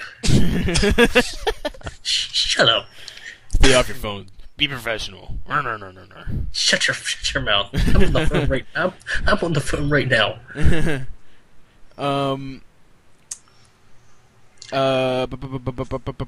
Oh, you're Eli Eastwood. Okay, I think I know who you are now. No, you don't. No, I've seen his name before. On Twitter, I think. Yeah, he was one of our first followers on Twitter, too. Or at least when we joined Lag Spike. Yeah, I remember now. I remember. I don't have that bad memory. I don't. That's why you didn't know who he was at first when you talking. Because I don't know who Nee Dave is. This is the first time I've seen him in chat. So, yeah, moving on. Oh, Hunter, you have to give us our score for. Oh yeah, he gave us a score. That was 6. Joker, He did. Joker, you're behind there. I know you're here. Give us your fucking score. I'd say about 5 out of 10. 5 out of 10. Out of all the scores combined, it comes up with 7. Wait, Strike gives it an 8. Mike gives it a 2, but I'm ignoring his score. Joker gives it a 5. Actually, it's more like a 4. It's not a 6. You know what, Greg? Bite me. I will give my rating. Mike, get off the phone. That's not my phone. Joker, That's not me. I have my phone on my table. It's That's Hunter. not me. Hunter, I'm not on my phone. there's weird interference. I don't know. Okay. Usually when I get interference like that, I'm usually getting a text, and I haven't gotten a text yet. Holy shit, Hunter. That's not me. That's not me. It's not my fault I'm popular. I My can't phone- do anything about it. My phone, you can mute your mic. Exactly. I keep getting texts at the worst times. I'm sorry. Tell them you're taking care of some business. We're emote chatting right now. It's kind of a big deal. Tell them you're podcasting right now. That's more important. But it's a chick with an ass. Dude. Oh my god! Dude, I you're don't just care. making this up now. Great. Okay, we're moving on. Great. We're Great. moving Like on. you could bounce a quarter off it. You bounce No, a no. quarter off of it. No, That means she's fat, dude. That doesn't mean she has a big ass. She's fat. This is the all. This is She's the not your off-topic- type of girl, Jeff. This is Greg. the all. Did you just call him Jeff? Who the fuck is Jeff? You kind of sound like a Jeff. Okay, Hey thank Jeff. you. Hey Jeff, how you doing? I'm doing pretty good, Conan. What happened to What happened to Greg? He died. Some gang shot him. Oh, sweet. So Yeah. I'm host. Yeah. Hi everybody. My name is Jeff. My name is Jeff Johnson. I'm the new host of the Arca Wrestling Podcast. Your name is Hefe. My name is Hefe. I think More- Jonesy died, by the way. We're already an hour into the show, and I didn't watch TNA this week. Nobody watched TNA this week. Here, I'm gonna give you the quick rundown. Okay, right? Mike, give us a quick rundown. It sucked. Okay, on to SmackDown. Do you need any other? Here, wait. explanation? I'm kind of excited for the Aces and Eights though. they're bringing in a lot of new guys, and apparently it's been leaked of the names that are going to be Aces of Eights. Let me try to find that topic. Here it is. So the names. The TNA Nexus. So I'll just announce it right now. As previously reported, Luke Gallows and Wes Briscoe have been among those working underneath the mask as members of Aces and Eights on Impact. More members may well be announced, including Chris Masters, Mike Knox, and Jay Bradley, who played Brad Maddox in WWE. Jeff Jarrett is rumored to be in the group as the planned leader, which is going to be revealed at some point. So some pretty big guys are going to be coming in. There was a rumor going around that Matt Morgan's one of them too. Really? Well, he could be one of them. The news did say that Matt Morgan is most likely not going to be returning to the TNA. Well, they said it could be TNA playing the internet. Which I think would be cool. I mean, I think a lot of us are expecting Matt Morgan to go to WWE, but if he ends up staying with TNA, it would be pretty cool. That's probably why, they probably spent so much money on Matt Morgan to stay with TNA that because they knew that he was going to WWE. Is probably why they released people like Angelina Love, Velvet Sky, Ric Flair, and such. Yeah, they released 2 of their best knockouts. Yeah, they released 2 of their best knockouts and Ric Flair. Actually, didn't 4 knockouts leave? Terry Brooks left as well. Who? Terry Brooks? You mean Tracy Brooks? Or Tracy Brooks, yeah. Tracy Brooks? Tracy Boobs. What? Because it was somebody posted on the forum, like, after Miss Tessmacher's rant about the knockouts being better than Divas, 4 knockouts left. Yeah. I just don't know who the 4th one was. Didn't Gail Kim leave? No, Gail Kim's still there. Oh, Gail Kim's still there? Yeah, why would Gail Kim leave? I don't know. She was Knockouts champ for like 9 months. I don't know. I know Velvet She'll Sky leave with the title. Velvet Sky was rumored to leave, and then she finally left. Angelina left. Oh, wasn't Winter left? I don't know if she got not released. Katie Lee. Katie Lee. No, not Katie Lee. She hasn't been on TV like the same amount of time that Angelina Love was on TV. So most likely she's gonna be leaving as well. Katie Lee, come back to the WWE. But I'm excited for Ace of Eights. That's me. I'm not. Because it's gonna bring in new faces for TNA, even though they're not really new faces since we've seen them before. It's the TNA Nexus. It's not that. It's the fact that they're bringing in new stars and they're bringing more variety back into the TNA roster. That's what I'm excited for. I don't care if it's a new Nexus or stuff. I'm excited that TNA is bringing in new guys. That's it. It's the TNA Nexus. Stop rehashing storylines that other companies have done. Stop. It's not gonna happen. Somebody tried to compare the Aces and Eights. We tried to compare the Nexus to the NWO when the Nexus was nothing like the NWO. Not even in the slightest. Oh yeah, no, they were nothing like that because the NWO was a long running faction. The Nexus died off after creative was so stupid that they couldn't come up with anything else for them to do. Well, the NWO tried to kill a company. The Nexus just wanted to kill John Cena. Yeah. Major difference. But you can't tell people on the internet that because they're all idiots. I'm trying to find the NXT results because I watched NXT. I haven't watched NXT in like 3 weeks. It was another slow show. God damn it.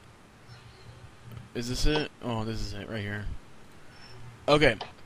Johnny Curtis and Michael McGillicuddy defeat Bo Dallas and Derek Bateman in a slow match. Antonio Cesaro defeated Alex Riley, another slow match. Sofia Cortez defeated Natalya, best match of the night. Bar none. Oh, no. Not best match of the night, second best match of the night. The Ascension defeated Dante Dash and Garrett Dillon. And Drew McIntyre defeated Seth Rollins. Best match of the night. This is it. But Sofia Cortez and Natalya worked an excellent match, I believed. So that's the NXT results right there. My hype. Can't wait to see more of Seth Rollins. Can't wait to see a lot more of Sophia Cortez. A lot of people are saying that she has she has the it factor. The it factor that Trish Stratus had. That's what some people around the internet and in even the in the biz business are saying. Sophia Cortez has. But by the way, I'm just letting you guys know I'm not going to Ring of Honor next week. Oh, okay. I was thinking of going to a PWG show that's in September, but I'm going to Ring of Honor next week too. No, you're not. Damn. I'm going to TNA though in September. Me too. No, you're not. Yeah, I'm going down to Florida. Hey, no, TNA's coming here. TNA's coming to Maryland for one of their base brawl shows. A baseball brawl show? Base brawl show, yeah. I thought you said baseball. No. That would be funny. But yeah, I was thinking of going to a PWG show, but I decided not to because I didn't want to drive up to LA. You should. I should, and I really wanted to after watching. I watched After Buzz TV. It's that thing that Maria Kanellis and some creative writer, a former creative writer from WWE, host after Raw every night.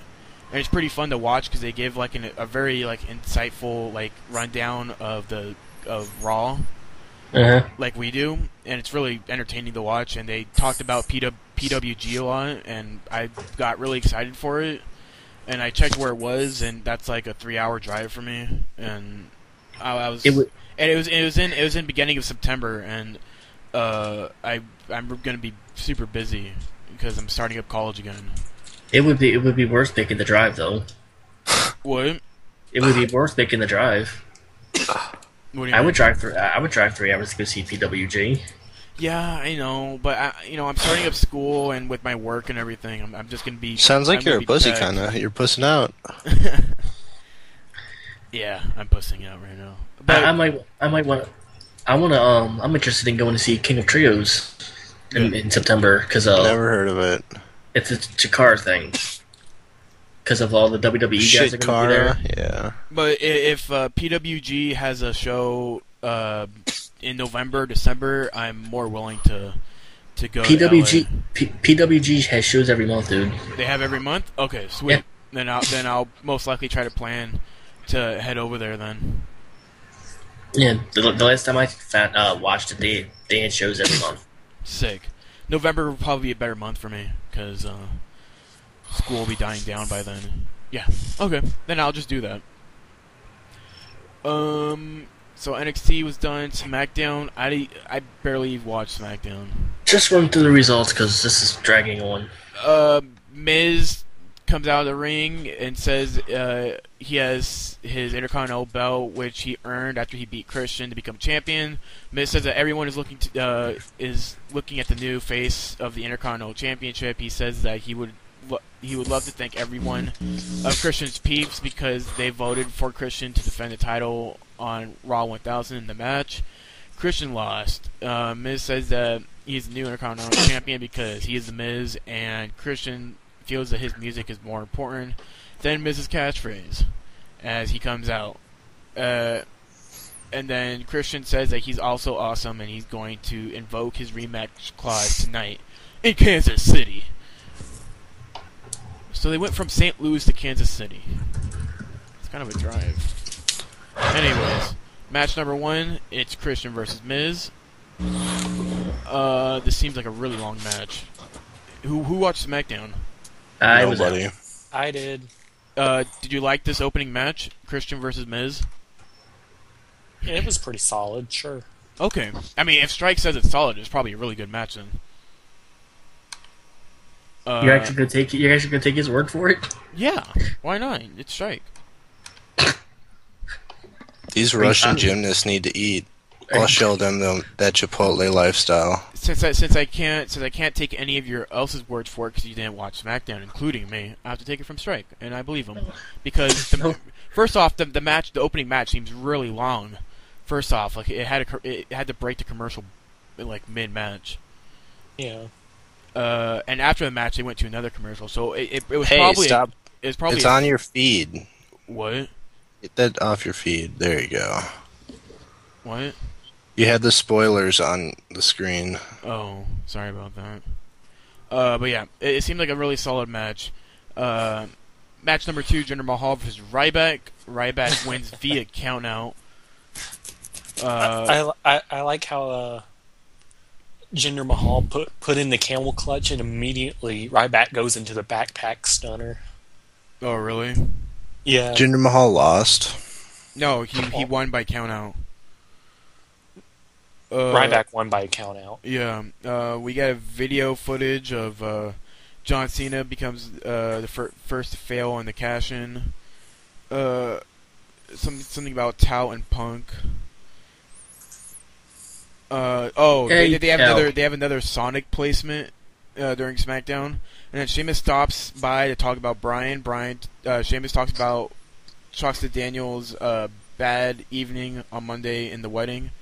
Rock and Charlie Sheen. Bryan says that he is not done with AJ. Rock wouldn't be back for 6 months. He doesn't care about Charlie Sheen. So he's still building up he's building up for a future confrontation with AJ. He's building up something with The Rock, and he's building up something with Charlie Sheen. That's 3 feuds we have to expect from Bryan in the future. I doubt he fights The Rock. I don't want Daniel Bryan to fight The Rock. No, don't expect Daniel Bryan to fight The Rock. Because the Daniel Bryan has no chance against The Rock. Yeah, don't expect Daniel Bryan to face The Rock. Well, you said there was 3 feuds. No, he will most likely get another confrontation with The Rock, but The Rock will just rock bottom him again. Greg, you forgot the best part of that segment. What? Sheamus gave Daniel Bryan a book meant for his wedding night, and it was titled "How to Last More Than 18 Seconds." Oh, oh, that's actually kind of funny. And it had a picture of like the Brogue Kick at WrestleMania on the cover. Because that's kind of like a sex book too, right? probably. Greg. Yes, Yeah. that's what he was implying, Greg. Yeah. Match number 3, Sheamus versus Cody Rhodes. How was this match, Strike? It looks like a pretty decent match as well. Which match? Next match, second match, or third match, Sheamus, Cody Rhodes. I actually don't remember this one too much. Okay. Sheamus wins. Like, is Sheamus on a winning streak? Has he even lost a match? I don't even know. Yeah. Probably not. After the match, Ziggler teases coming into the ring to cash in, but he's stopped short. Ziggler circles the ring and gets onto the apron, but Ziggler goes back down to the floor. Ziggler takes off his shirt and he looks like he's going to cash in again. From out of nowhere, someone in a Ziggler shirt attacks Dolph from behind and sends him into the ring for Sheamus to give a bro kick. And it was Chris Jericho. Exactly. We see that person who sat in the ring was Chris Jericho. Sheamus leaves the ring and lets Jericho deal with Ziggler. Jericho waits for Ziggler to get up and hits the code breaker. Match number 4, Santino Marella versus Antonio Cesaro. And in a surprising turn of events, Cesaro gets the win over Santino. And I believe in a tout video, Cesaro says that he's going to be the next United States champion. He should be. We will most likely be seeing Santino and Cesaro, hopefully at SummerSlam. Whether it's going to be a pre-show match for the title, or if it's going to be on the actual show. And Santino doesn't deserve a pay-per-view championship match. He deserves to lose it like on Raw. I hope that happens, honestly. I really do. We take a look back at Sandow's confrontation with DX. Damien is walking in the back, and he walks past a few wrestlers and some backstage workers as we go to commercial. Match number 5, Damien Sandow versus Yoshitatsu. This match was very, very short. Yeah, from the looks of it. But I mean, Sandow's been doing. Hopefully, Sandow's going to be going into a feud soon. Damien Sandow wins over Tatsu, and after the match, Damien gets on the mic and he addresses the repulsive ruffian wretches. He says that if you enjoyed what happened to him on Monday night at the hands of the unruly degenerates, he is their martyr. He tells everyone you're welcome and then does his victory cartwheel. And then off camera, Triple H comes out, pedigrees, and then leaves. Yeah. Match number 6, Kane versus Mysterio versus Daniel Bryan versus Alberto Del Rio with Ricardo Rodriguez in a number 1 contenders match for the World Heavyweight Championship. Strike, how was this match? Awful. Absolutely awful. You serious? Well, are you saying that because of the end? He's Yes. very saying it because of Del Rio was in it. Okay. No, it was an okay match. It just ended horribly. Okay, it was an okay match. So you're saying it was an okay match. It ended horribly. But you said it was an okay match. Sure. That's why I asked. I asked if the match was good, not what the outcome was. I was going to say the outcome. Sure, it was alright. Okay. Del Rio wins. He's the new number 1 contender for the title. Kane should have won. Here's the thing, Strike. Del Rio is not going to win the World Heavyweight title. Yeah, he Then is. why give him the title match? Because they want Ziggler to win the World Heavyweight Championship at SummerSlam. Guess what? Del Rio's gonna win the title. He's not going to win the title. He's winning the title. No. They've already said they want to put the belt on Del Rio this year. I've never heard them say that. I read a report. They want Del Rio. You read a report. I read a report. Ooh. They want to. I also read they're I also read a report that Stone Cold Steve Austin was in St. Louis, and that was wrong. So. Well, that's because And I read a report that the WWE Championship, the new model, was going to be revealed on the 1000th episode. Yeah, and that didn't happen either. The fact is, there's no build up to Del Rio. Del Rio has so many he had so many chances for the title. He never won it. And the same thing goes with Daniel Bryan. You know, Daniel Bryan kept on losing and losing to Punk. And if he won after all those losses to Punk, it would have been an underwhelming win. If he would have won the championship, you know, after his second loss or his first loss to Punk, you know, it would have been a lot better. But you know, they kept on pushing the feud. In fact, the only reason Del Rio won Friday was because it was a no disqualification match, being a triple threat for whatever reason. Yeah. And Ricardo pulled off Rey Mysterio. Oh, okay. And then Del Rio just goes over there and pins Kane to win. He didn't even win it under his own power. Here's the thing: Ziggler's a heel. Del Rio's a heel. If Del Rio won the championship, he would have to lose it. He would. What would happen is he's not going to hold the title. Sheamus is the babyface. They're not going to have heel versus heel. That's plain and simple. Del Rio's gonna lose at the end of SummerSlam, but he's gonna be beat up because it's probably gonna be a street fight. Most likely, it's gonna be a street fight, and they're gonna be both beat up. Ziggler's gonna go in, he's gonna cash in, and he's gonna win. And that's how it's gonna be. That's how I see it. And he's probably gonna win the championship later in the year, but Ziggler's gonna get a long title run. And probably until Survivor Series is what I'm guessing. So yeah, that's SmackDown. Since Strike is the only one who watched it, what'd you give it, Strike? About 5. Two negative Shepard's 4. 5 out of 13. A negative 4 because Del Rio won Oh my god. instead of Kane. Okay. So, I guess, what do you want to do? You want to just jump straight into news, or you want to take a break? It's up to you. Anybody need to take a break for a little bit? Break, real quick. I need to do something. Okay, we're going to take a quick break. Don't leave. Okay, and we're back, everybody. Sorry about that. it's probably not a break for you guys because I just pressed pause on the recording and it just started up again. Okay. We're gonna do some news right now. Speculation on Austin not wrestling. If you're wondering why Austin did not appear on Raw 1000, is because that Austin was going through knee surgery. The news report is those close to Austin say he's likely will not return to wrestle another match. Austin has had both knee and shoulder surgeries without doing any pro wrestling. Austin's recent knee surgery would generally keep a wrestler out of action for 7 to 9 months.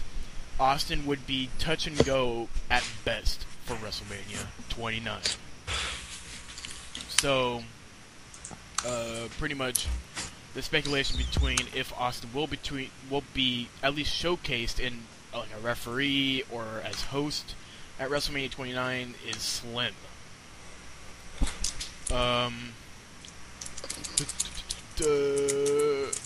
Road Dogg BG James is being groomed to be a top agent for the WWE, partly because he is loyal because of his loyalty to Triple H. That's some other news. More on Karma's departure from WWE. Now, if you didn't know what's been going on with Karma, she has officially announced that she has been released from the WWE after said she was. After recent mistakes with the roster page and everything. She said on Twitter that she was released. Word on Karma's WWE departure is that she has been in Florida training for her return to action, but got the knock for being out of shape, hard to work with, and stubborn about about suggestions of how they wanted her to change her character. She's been losing weight since we last saw her. So there was videos of Karma work. There was a lot of videos of Karma working out on Twitter that she posted on her account, and what we're expecting is that she was training. Actually, she was taking advice from the corporation about losing weight. So she was actually losing weight to make a debut in the ring, not training for her return. Rather for what's the suggestions about how they wanted her to change her character and all, and being stubborn to work with. I'm not sure about that. I can understand why she wouldn't want to change her character, because the character that she has, resembles her. That's how people see her. And if there's any drastic change to her character, a lot of people will be off-put about that. Like Brodus Clay, like how they just randomly decided to change him into the Funkasaurus, then rather than have him come back as the monster that he was being portrayed as. I just want to say TNA. Excuse me. Shut up. Shut up, Strike. Shut up. Just shh. For 1 second, please. Thank you. I forgot what I was gonna say now because Strike had to be a douche. Something about TNA. Oh, TNA said she was hard to work with there too. Okay, they did say that? Yeah. Okay, then maybe it's her personality that's hard to work with. Maybe she's like Punk. Maybe she really doesn't want her character to be touched. Well, I read an article that TNA was surprised they kept her for that long because of her bad attitude towards things. Oh, really? Okay. Yeah. Now that maybe really hit a spot in WWE. But really, now that I heard something about WWE is still open arms with Karma. Like they're willing to accept her back, as long as she has like a change of character and stuff, and attitude wise.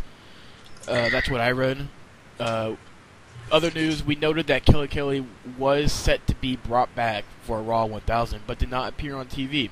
As of this past weekend, she did not inform WWE of the time when she was going to come back, or any future plans of asking for more time off. Some people in the company even thought this would be her full her return full time, but that was never planned. And apparently, what happened was there was a segment that was set up to return Kelly Kelly to the ring, or at least back on TV. But what happened was the promos or all the segments lasted too long, and it actually they had to take that segment off because a lot of the other segments went on too long. So maybe Kelly Kelly's going to be returning next week, or we're just never going to see her ever again. I just don't care. WWE's 1000th episode of Raw draws strong numbers. WWE's historic 1000th episode of Raw garnered a 3.84 cable rating over the course of 3 hours. 3.48 in the first, 3.95 in the second, and a 4.09 in the final hour. The program averaged about 4.2 cable rating from 9 p.m. to the overrun past 11 p.m., including only the final 2 hours. It was the first time Raw drew a 4.0 since June 22nd, 2009, for a commercial-free episode. The commercial-free episode notwithstanding, this was the highest-rated episode since April 13th, 2009. Raw averaged 6,019,000 viewers over the course of 3 hours, and the final 2 hours averaged 6,318,000 viewers. The last time Raw garnered over 6 million viewers was the commercial-free episode. The commercial-free episode was Raw, notwithstanding, it was the program's grandest viewership since February 23rd, 2009. The Raw averaged 5,439,000 viewers in the first hour, 6,318,000 viewers in the second, and 6,300,000 viewers in the third. So, from the numbers that they provided, people did forget that it was going 3 hours due to a million viewer shift from the first hour to the second hour. Did they ever announce individual segment ratings? No. Because I remember reading that the Miz Christian match lost 800,000. Oh yeah, they actually did. Oh yeah, they did release that. But I if you could find that article for me, strike, because I'm going through the news segments right now. I never saw the article. Oh. So. One second. Okay, yeah, Mike, you can find that for me. WWE touts success of the 1000th episode of Raw. WWE sent out the following press release hyping this past Monday night's 3-hour episode of Raw numbers. Raw 1000 breaks viewership and social media records. Accumulating 52 worldwide Twitter trends Monday night.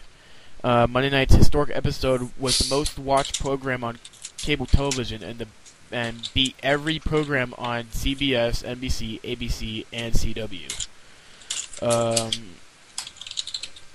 Something. Ratings highlights Monday night's most watched 3-hour Raw ever with over 6 million viewers. 2-hour regularly scheduled portion of last night's episode was mostly watched Raw. So it was just going down numbers. Most watched program on cable adults for 18 to 49 and 25 to 54 adults. So, this was a big success for WWE, and hopefully it most likely it's going to die off, a couple months, into the future, where the first hour is probably going to get like 3-4 million, and the third hour is probably going to have breaking 5 million. That's just my guess on it. There's the ratings in the chat. Oh, whoops. Where is it? Okay, here it is. Let me get up the Skype. Let's read this. WWE's advertising the 8 p.m. start. The DX reunion opened up as so strong that the second quarter gained, with the end of the DX match gained 27,000 viewers. The 6-man tag lost 395,000 viewers. Jack Swagger vs. Brodus Clay gained 326 viewers. The wedding 326,000. Yeah. The wedding gained 616,000 viewers. The promo with The Rock coming out gained another 575,000 viewers. The Christian and Miz lost 895,000 viewers. Holy crap. The Triple H segment gained 334,000 viewers. Brock Lesnar's Brawl with Triple H gained 90,000 viewers. The Heath Slater segment with the Legends gained 25,000 viewers. Undertaker Return with Kane gained 293,000 viewers. WWE Champion Punk versus Cena with The Rock and Big Show gained 389,000 viewers. That was the peak of the show with 4.43 overrun rating. Outstanding. I think WWE is really, hyped up with that entire outcome of the show. But do you think that they're going to have the same outcome going into the future? Do you think that the 3-hour extension is going to play out successfully going in? No. Look at Nitro. Nitro's ratings dipped when they were 3 hours. And then it just went back to 2 hours. There's only so much you can fit into a 3-hour show. How long did that last, though? I forget. Not even a year. Not even a year? Yeah, that's what they're expecting on backstage. They're expecting that the 3 hours is only going to last till like November. It'll last longer than that. Why the WWE Scratch logo wasn't blurred on Raw?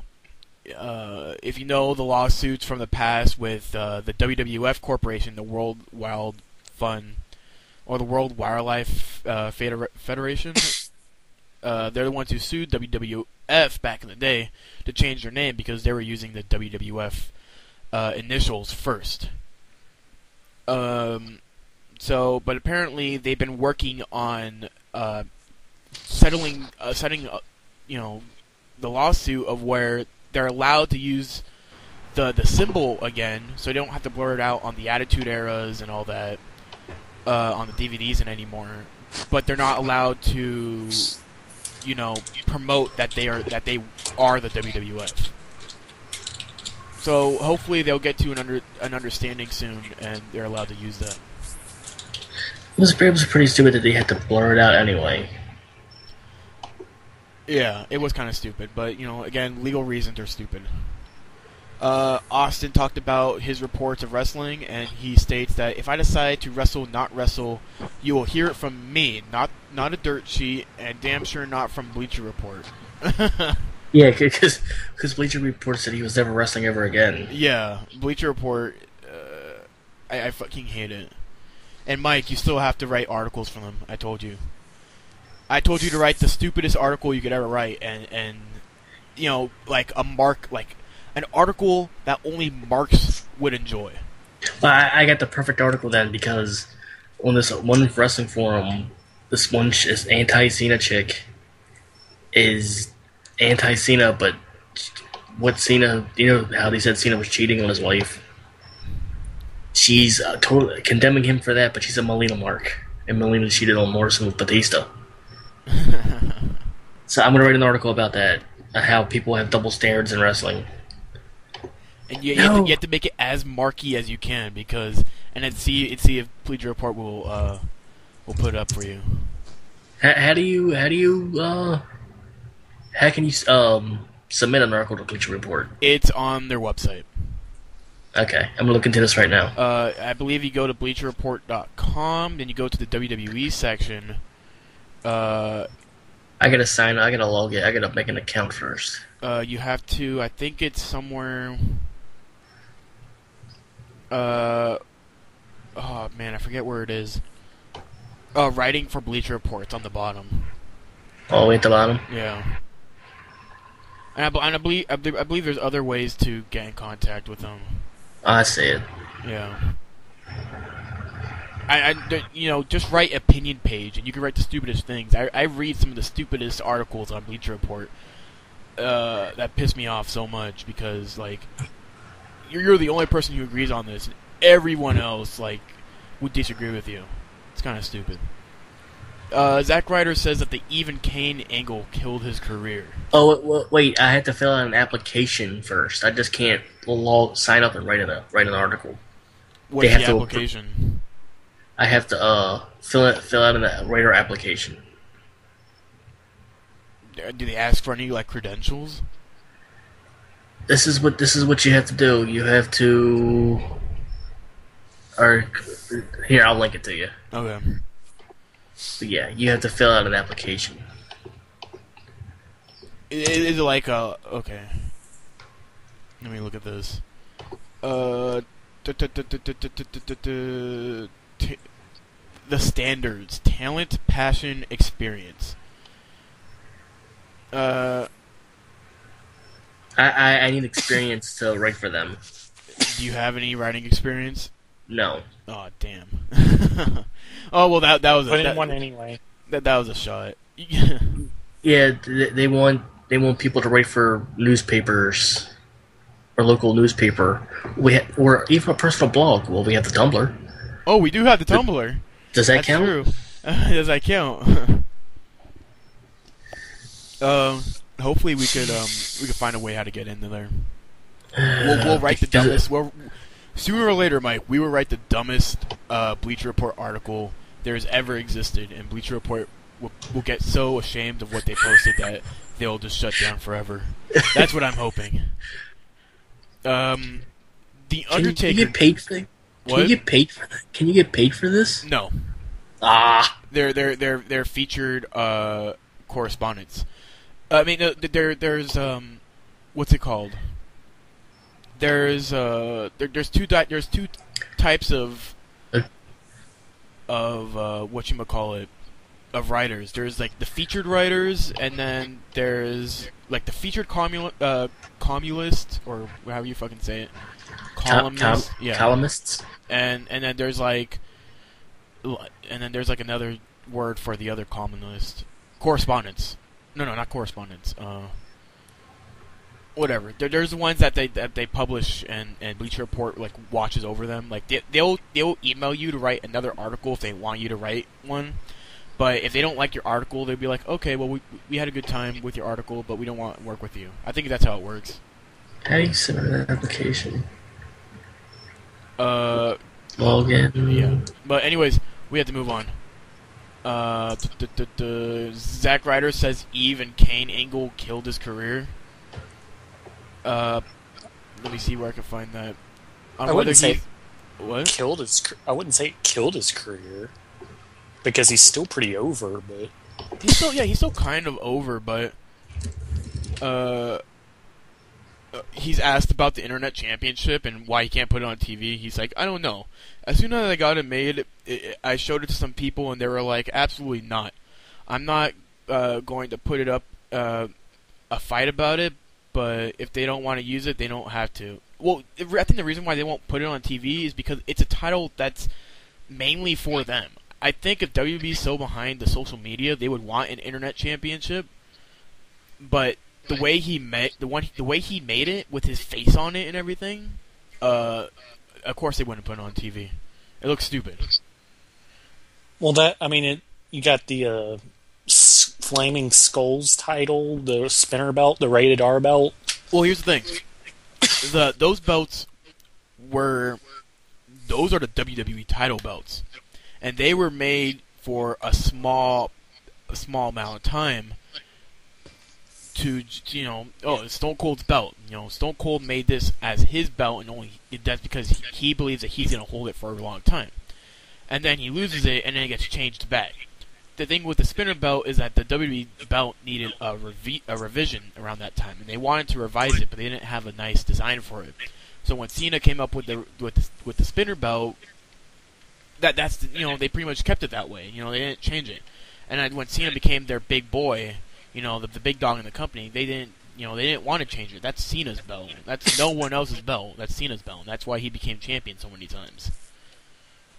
And the fact that Cena's the most marketable person in the company as of now. As we reported, earlier in the show, Orton's suspension is over, and he's expected to be on Raw tomorrow. A yet-to-debut wrestler is listed on a WWE program. WWE Brass has planned for developmental wrestler Dean Ambrose to become a member of the main roster by now, as he is listed as a superstar in the newly released WWE Souvenir program sold exclusively at live events. He is pictured appearing I don't even know what that word is. He's pretty much posing in a traditional wrestling trunks and is billed at 6'4", 250 pounds, and is hailing from Cincinnati, Ohio. He's competed at numerous non-televised matches for WWE since since late last year, but not since June 16th. So most likely, and there's a picture of him in the new WWE program, which I'm going to look at right now, because I have not seen it. Oh, okay. That's pretty cool, I guess. I'll link it in the Skype. If I'm quiet, it's because I'm typing. Okay. I'm filling out this application. You're actually filling it out? Yes, I am. What are you going to put on their experience? Tumblr? It says if you had any experience in journalism, you can select yes or no. If you have, then tell them about it. And it asks about any other experience you have besides journalism. Well, this is journalism. Our podcast is journalism, pretty much. No, I'm saying they're asking for what else you have experience in. Oh, okay. Well, you can say the Tumblr and you can say the podcast. They asked about the highest level of education. They're asking for non-journalistic writing, copywriting, technical writing, creative writing, etc., etc.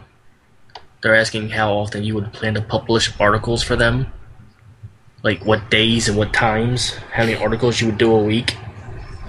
Are you seriously gonna do this, Mike?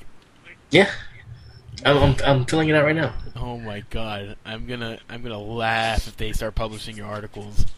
And they're asking for a writing sample, so I'm gonna take the article I posted on Tumblr the other day. I'm gonna use that That's as a terrible article. Why is it a terrible article? All it was, he was ranting and cussing. Okay. That's a fucking terrible article. No, it wasn't. That doesn't show your writing experience, Mike. They're gonna look at him and like, this guy isn't professional. Look at all the periods and exclamation points he uses. Shut up. Hey, Greg, you should do it. I should do it. If you're so good at everything, you should do it. No, because he would be totally biased. Yeah, he'd write something about AJ. Wait, I'm unbiased, dude. You're not unbiased. Yeah, you're so biased towards AJ. Okay. His because AJ's actually a good performer. Good on the ring, and she's excellent on the mic. No, she's not excellent. Yes, she is. Chris Jericho is excellent. Chris Jericho is excellent.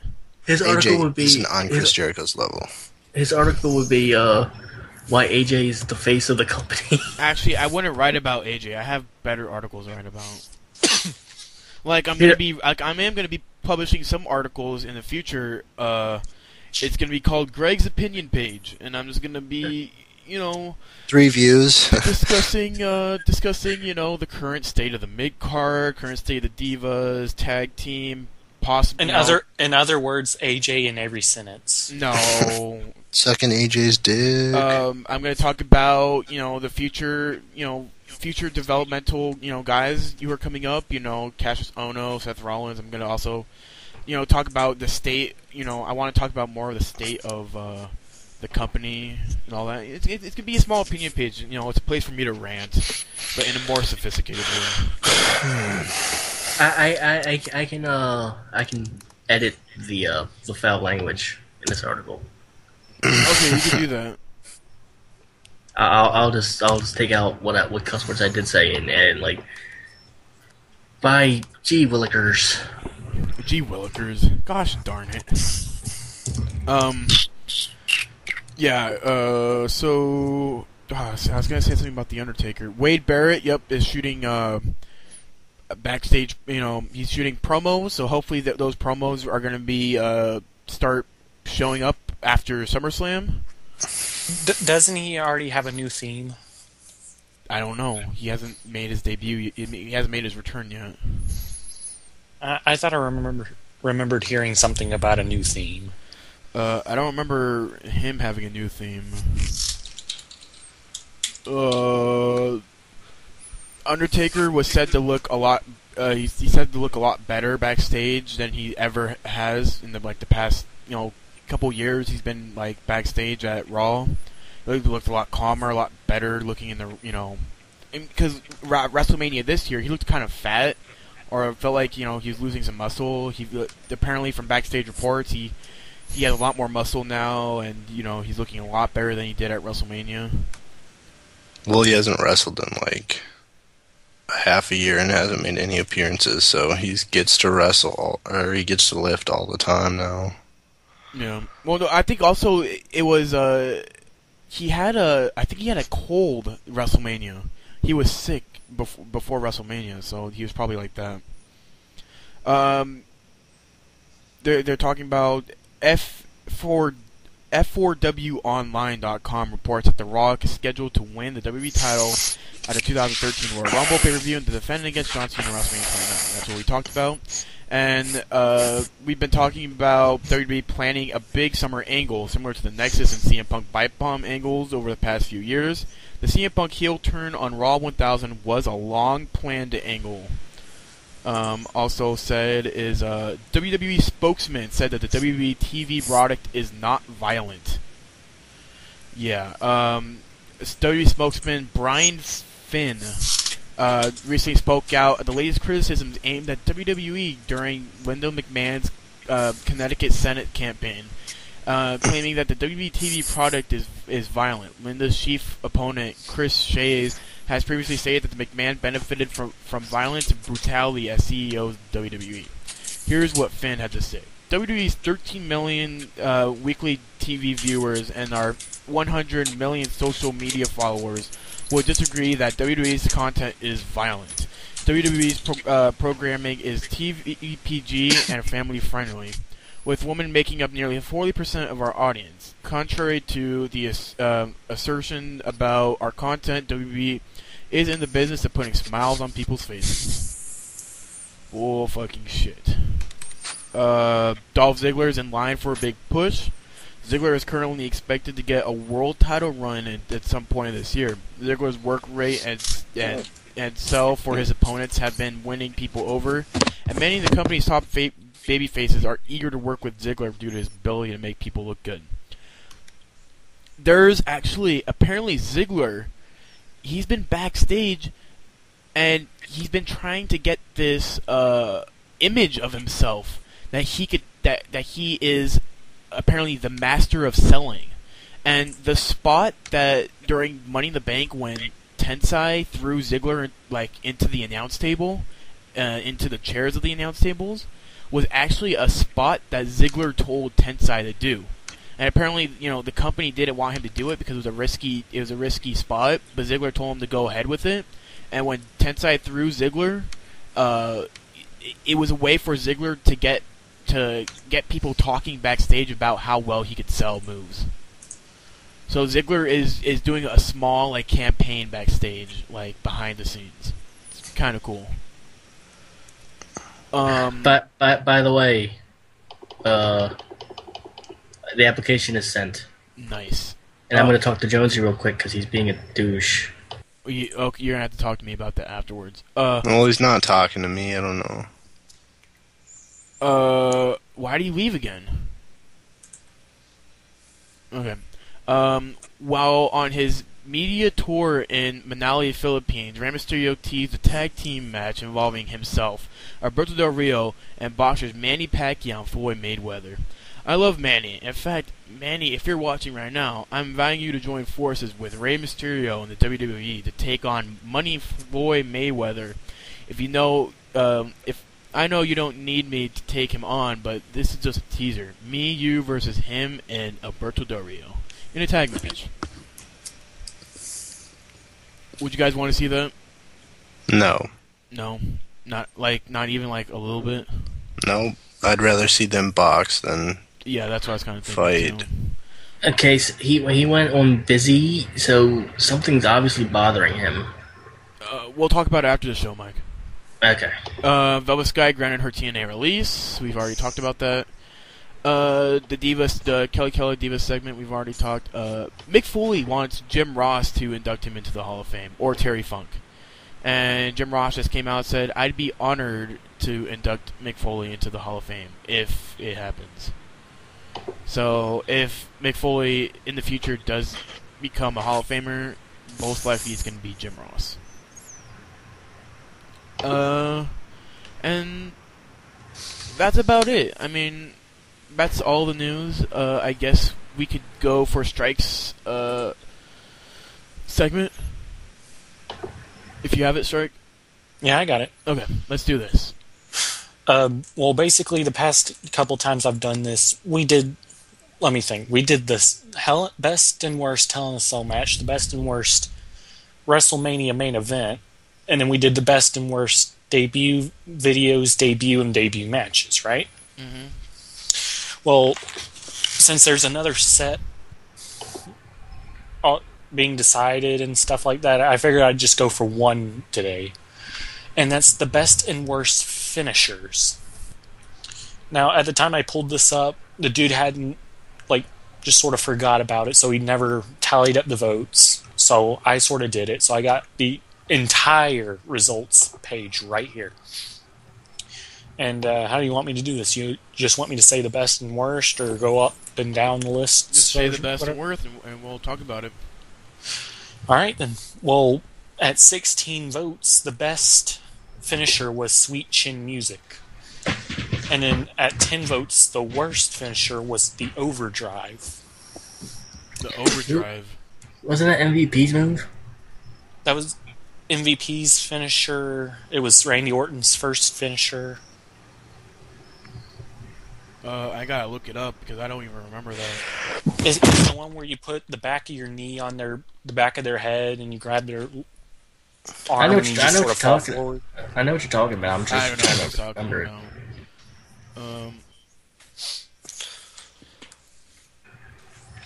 Are we supposed to give our best and worst? Well, you can agree with it or replace it with something else. Oh, okay, I know what it is now. The best finisher? Yeah. Personally, for me, I think the best finisher is the Canadian Destroyer. Just in terms of how it looks or how effective it looks, is. I'm not sure how many people have gotten injured from it, but I think obviously the Canadian Destroyer is by far my favorite finisher of all time. What about the worst? Worst, the Overdrive looks pretty bad. It doesn't really do anything. It probably whiplashes your head forward, as I could see. I don't know. Mike, what do you think? I'm thinking. Ooh, man, that's really hard. That's what she said. It's difficult to pick the best finisher because a lot of them are impressive. Oh, well, yeah, a lot of them are impressive. Some of them look kind of weak. I mean, how about Hornswoggle's Tadpole Splash? No. That's pretty fucking bad. It's just Cobra sucks dick. I could name some things that stand out for me in each one, I guess. Well, the best finisher, maybe, I would have to go with the Toggin Death Grip. Togging Death Grip? The Toggin Death Grip. You don't remember that? No. It was Meng's submission move. It was whose submission move? Meng. Main? Meng. Haku. Meng? Meng. He doesn't know who you're talking about, Mike. I'm sorry, it was before 2007. I mean, the attitude adjustment or the FU is just a standing fireman's carry. Slam. Yeah. Five knuckle shuffle and the people's elbow or the playmaker. The people's elbow is not a finisher; it's a signature move. It's a signature move, but he's used The Rock's used the people's elbow to finish off matches before. Jerry Lawler's fist drop. That's kind of like That's you could say it's kind of like the five knuckle shuffle but from off the top rope or mid rope. What's surprising is that for the worst, second place is tied with 6 votes each. People's Elbow, Attitude Adjustment, and the Cobra. Cobra. I see Cobra sucks dick. Cobra's a lot like the Samoan Spike that like Umaga used. You know, it's a swift, you know, it's a swift poke to the throat, and that can really, you know, hurt. You know, if I gave you the Samoan Strike right now or the Cobra, it would hurt a lot.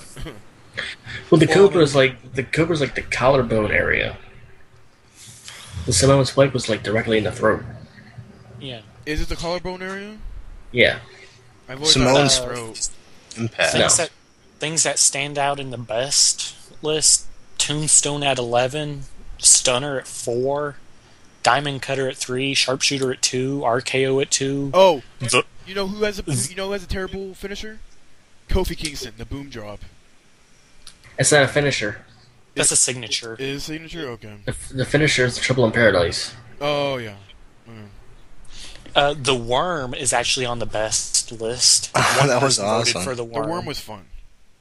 Vertebreaker, the punt kick, a standard super kick, A the punt kick unpretty. hurts. Okay, that actually has damage. Stink towards Face it. is the worst ever. The unprettier is on the list. Widow's Peak, the Pounce, Lion Tamer, Angle Slam, Asai DDT, Crossface Chicken Wing, F5, and Burning Hammer. Whoa! The crossface chicken wing. Yeah. I hate those people now. the crossface chicken wing was sick. Yeah, this is on It the was best. It was a choke. Oh, it's one of the best. Okay. This is on the list of best. Oh, okay. Yeah, the crossface chicken wing. I'm like, if you put that on there, you're just a piece of crap. Yeah, on the worst, after the first 4, it goes Hogan Drop at 4, Camel Clutch at 3, the Spear at 3, the Worm at 3, 619 at 2, and then the rest at 1 being Heart Punch, Unprettier, Cesaro's finisher, surprisingly enough, even though I didn't vote in it, the Zigzag, the Rough Rider, the GTS, and the Sweet Shin Music. The GTS is on the worst list? Yeah. That's kind of it's probably a lot of anti-Cena fans. I'm guessing. Didn't you say that form is anti-Cena? And only a couple people are anti-Punk, but it's mostly anti-Cena. Yeah, that's probably the reason why they put it on there. The GTS? I'm talking about the GTS. The GTS is at 1 vote. The Attitude Adjustment's at 6. Yeah, they're on the worst list, right? Yeah. Yeah, that's probably That's why, what- because they hate Cena, so they decided to put it on the worst because I wasn't That talking is a about crappy finisher. They also got the People's Elbow at 6. So, yeah, you have a lot of smarks in that form. and you're not a smart. He is on Game Facts. Yeah, Game Facts is really stupid. The Ultimate Warrior's finisher, the Warrior Splash. Well, his was a combo. It was the Gorilla Press into the Splash. Yeah, but it wasn't great. Earthquake's finisher was kind of poopy. But By Earthquake the was way- like 300. Why pounds. isn't Warrior- Brodus Clay's on there? Because nobody voted for it. Because Brodus Clay just took his finisher from the rest of the other splashes that've been in history. Which DDT is the Asai DDT? The what? The Asai DDT. The side Because that- DDT? I don't know what you're talking about. This was actually voted on the best finisher. The side DDT. Asai DDT. A side DDT. No, Asai, 2 I's. A side. ASII. ASAII. See, I could say that the Worm is probably it should be on the worst if people didn't. It's like, on it's on both lists. Yeah, all the Worm is like, isn't it like a chop or like an elbow on a It's person? it's a falling chop on the neck. Yeah, that's all it is. And usually it didn't even But- land on the neck, landed on the... But at the same time, the people's elbow is a falling elbow onto the chest. Yeah, that's why it is another one of the worst. But the thing is, Oh. Scotty Too Hottie is... The worm is actually a finisher. The people's elbow is a signature. I saw what the Acai DDT is. It's just a flipping reverse DDT. Oh. That's what that is. 'Cause it was- the one-handed chop, Kali's, finisher. It was the heart Ultimo- punch is on here. Not the Yes, Kali chop. the Acai DDT was Ultimo Dragon's finisher. Oh. The leg drop, Hogan's thing. Yeah, the Hogan leg drop. Yeah, that's not that great either. The camel clutch. But yeah, I think. But for my best, I would say the Canadian Destroyer. I sort of want to say the Sweet Chin music, but on the other hand, I've seen the Shooting Star Power Bomb or whatever it's called. Give me a Shooting minute Star? here. I've got it favorited. I forgot. Victory Star Drop. That's it. I've I know, seen that.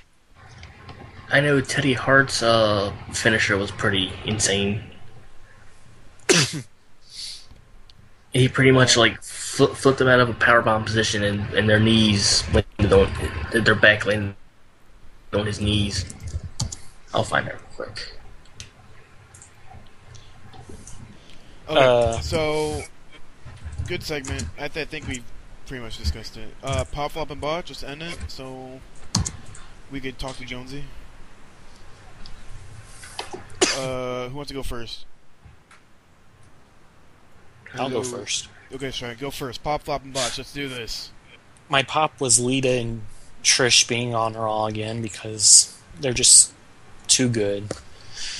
My flop was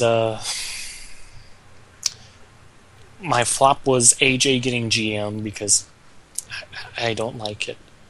And my botch was Del Rio getting yet another title shot. Well, not even under his own power this time. So that's pretty bad. Okay, who wants to go next? My pop goes to Del Rio for winning the match. My flop, my flop goes to Strike for complaining about Del Rio on a weekly basis. And my botch goes to Jonesy for rage quitting the call for whatever reason. My Joker? pop goes. Okay, Hunter. Okay, Hunter, cool, Hunter, Joker. go, You, Hunter, you can go next, Joker. Okay, Joker, go. My pop. Actually, my pop goes to The Dark Knight Rises. I saw it last night. You liked it?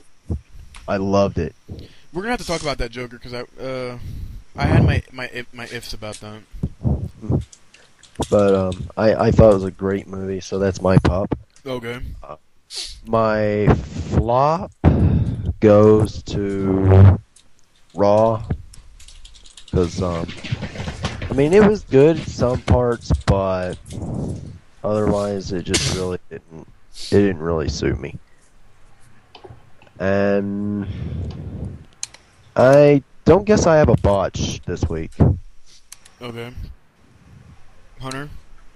My pop goes to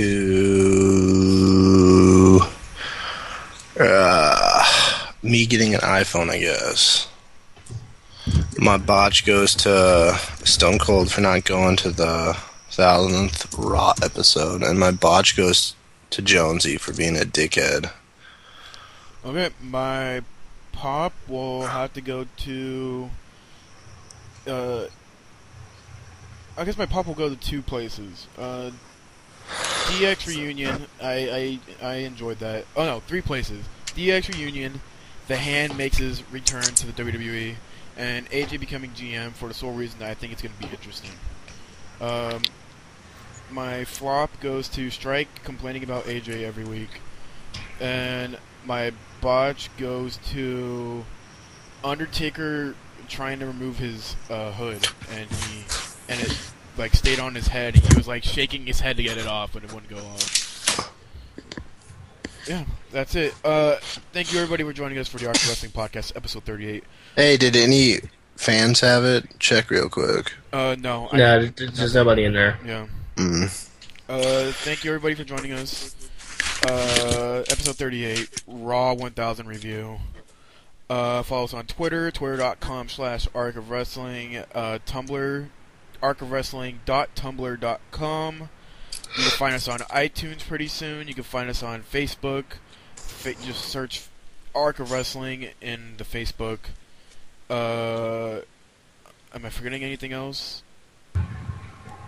Tumblr, Twitter, Facebook. Just link them all at the bottom of the video. Yeah, I could do that. Just check on the bottom of the video. Thank you everybody for joining us. We will catch you next week. Another week of wrestling. So Black Dynamite. We'll end it with that. Say it again, Hunter. Black Dynamite.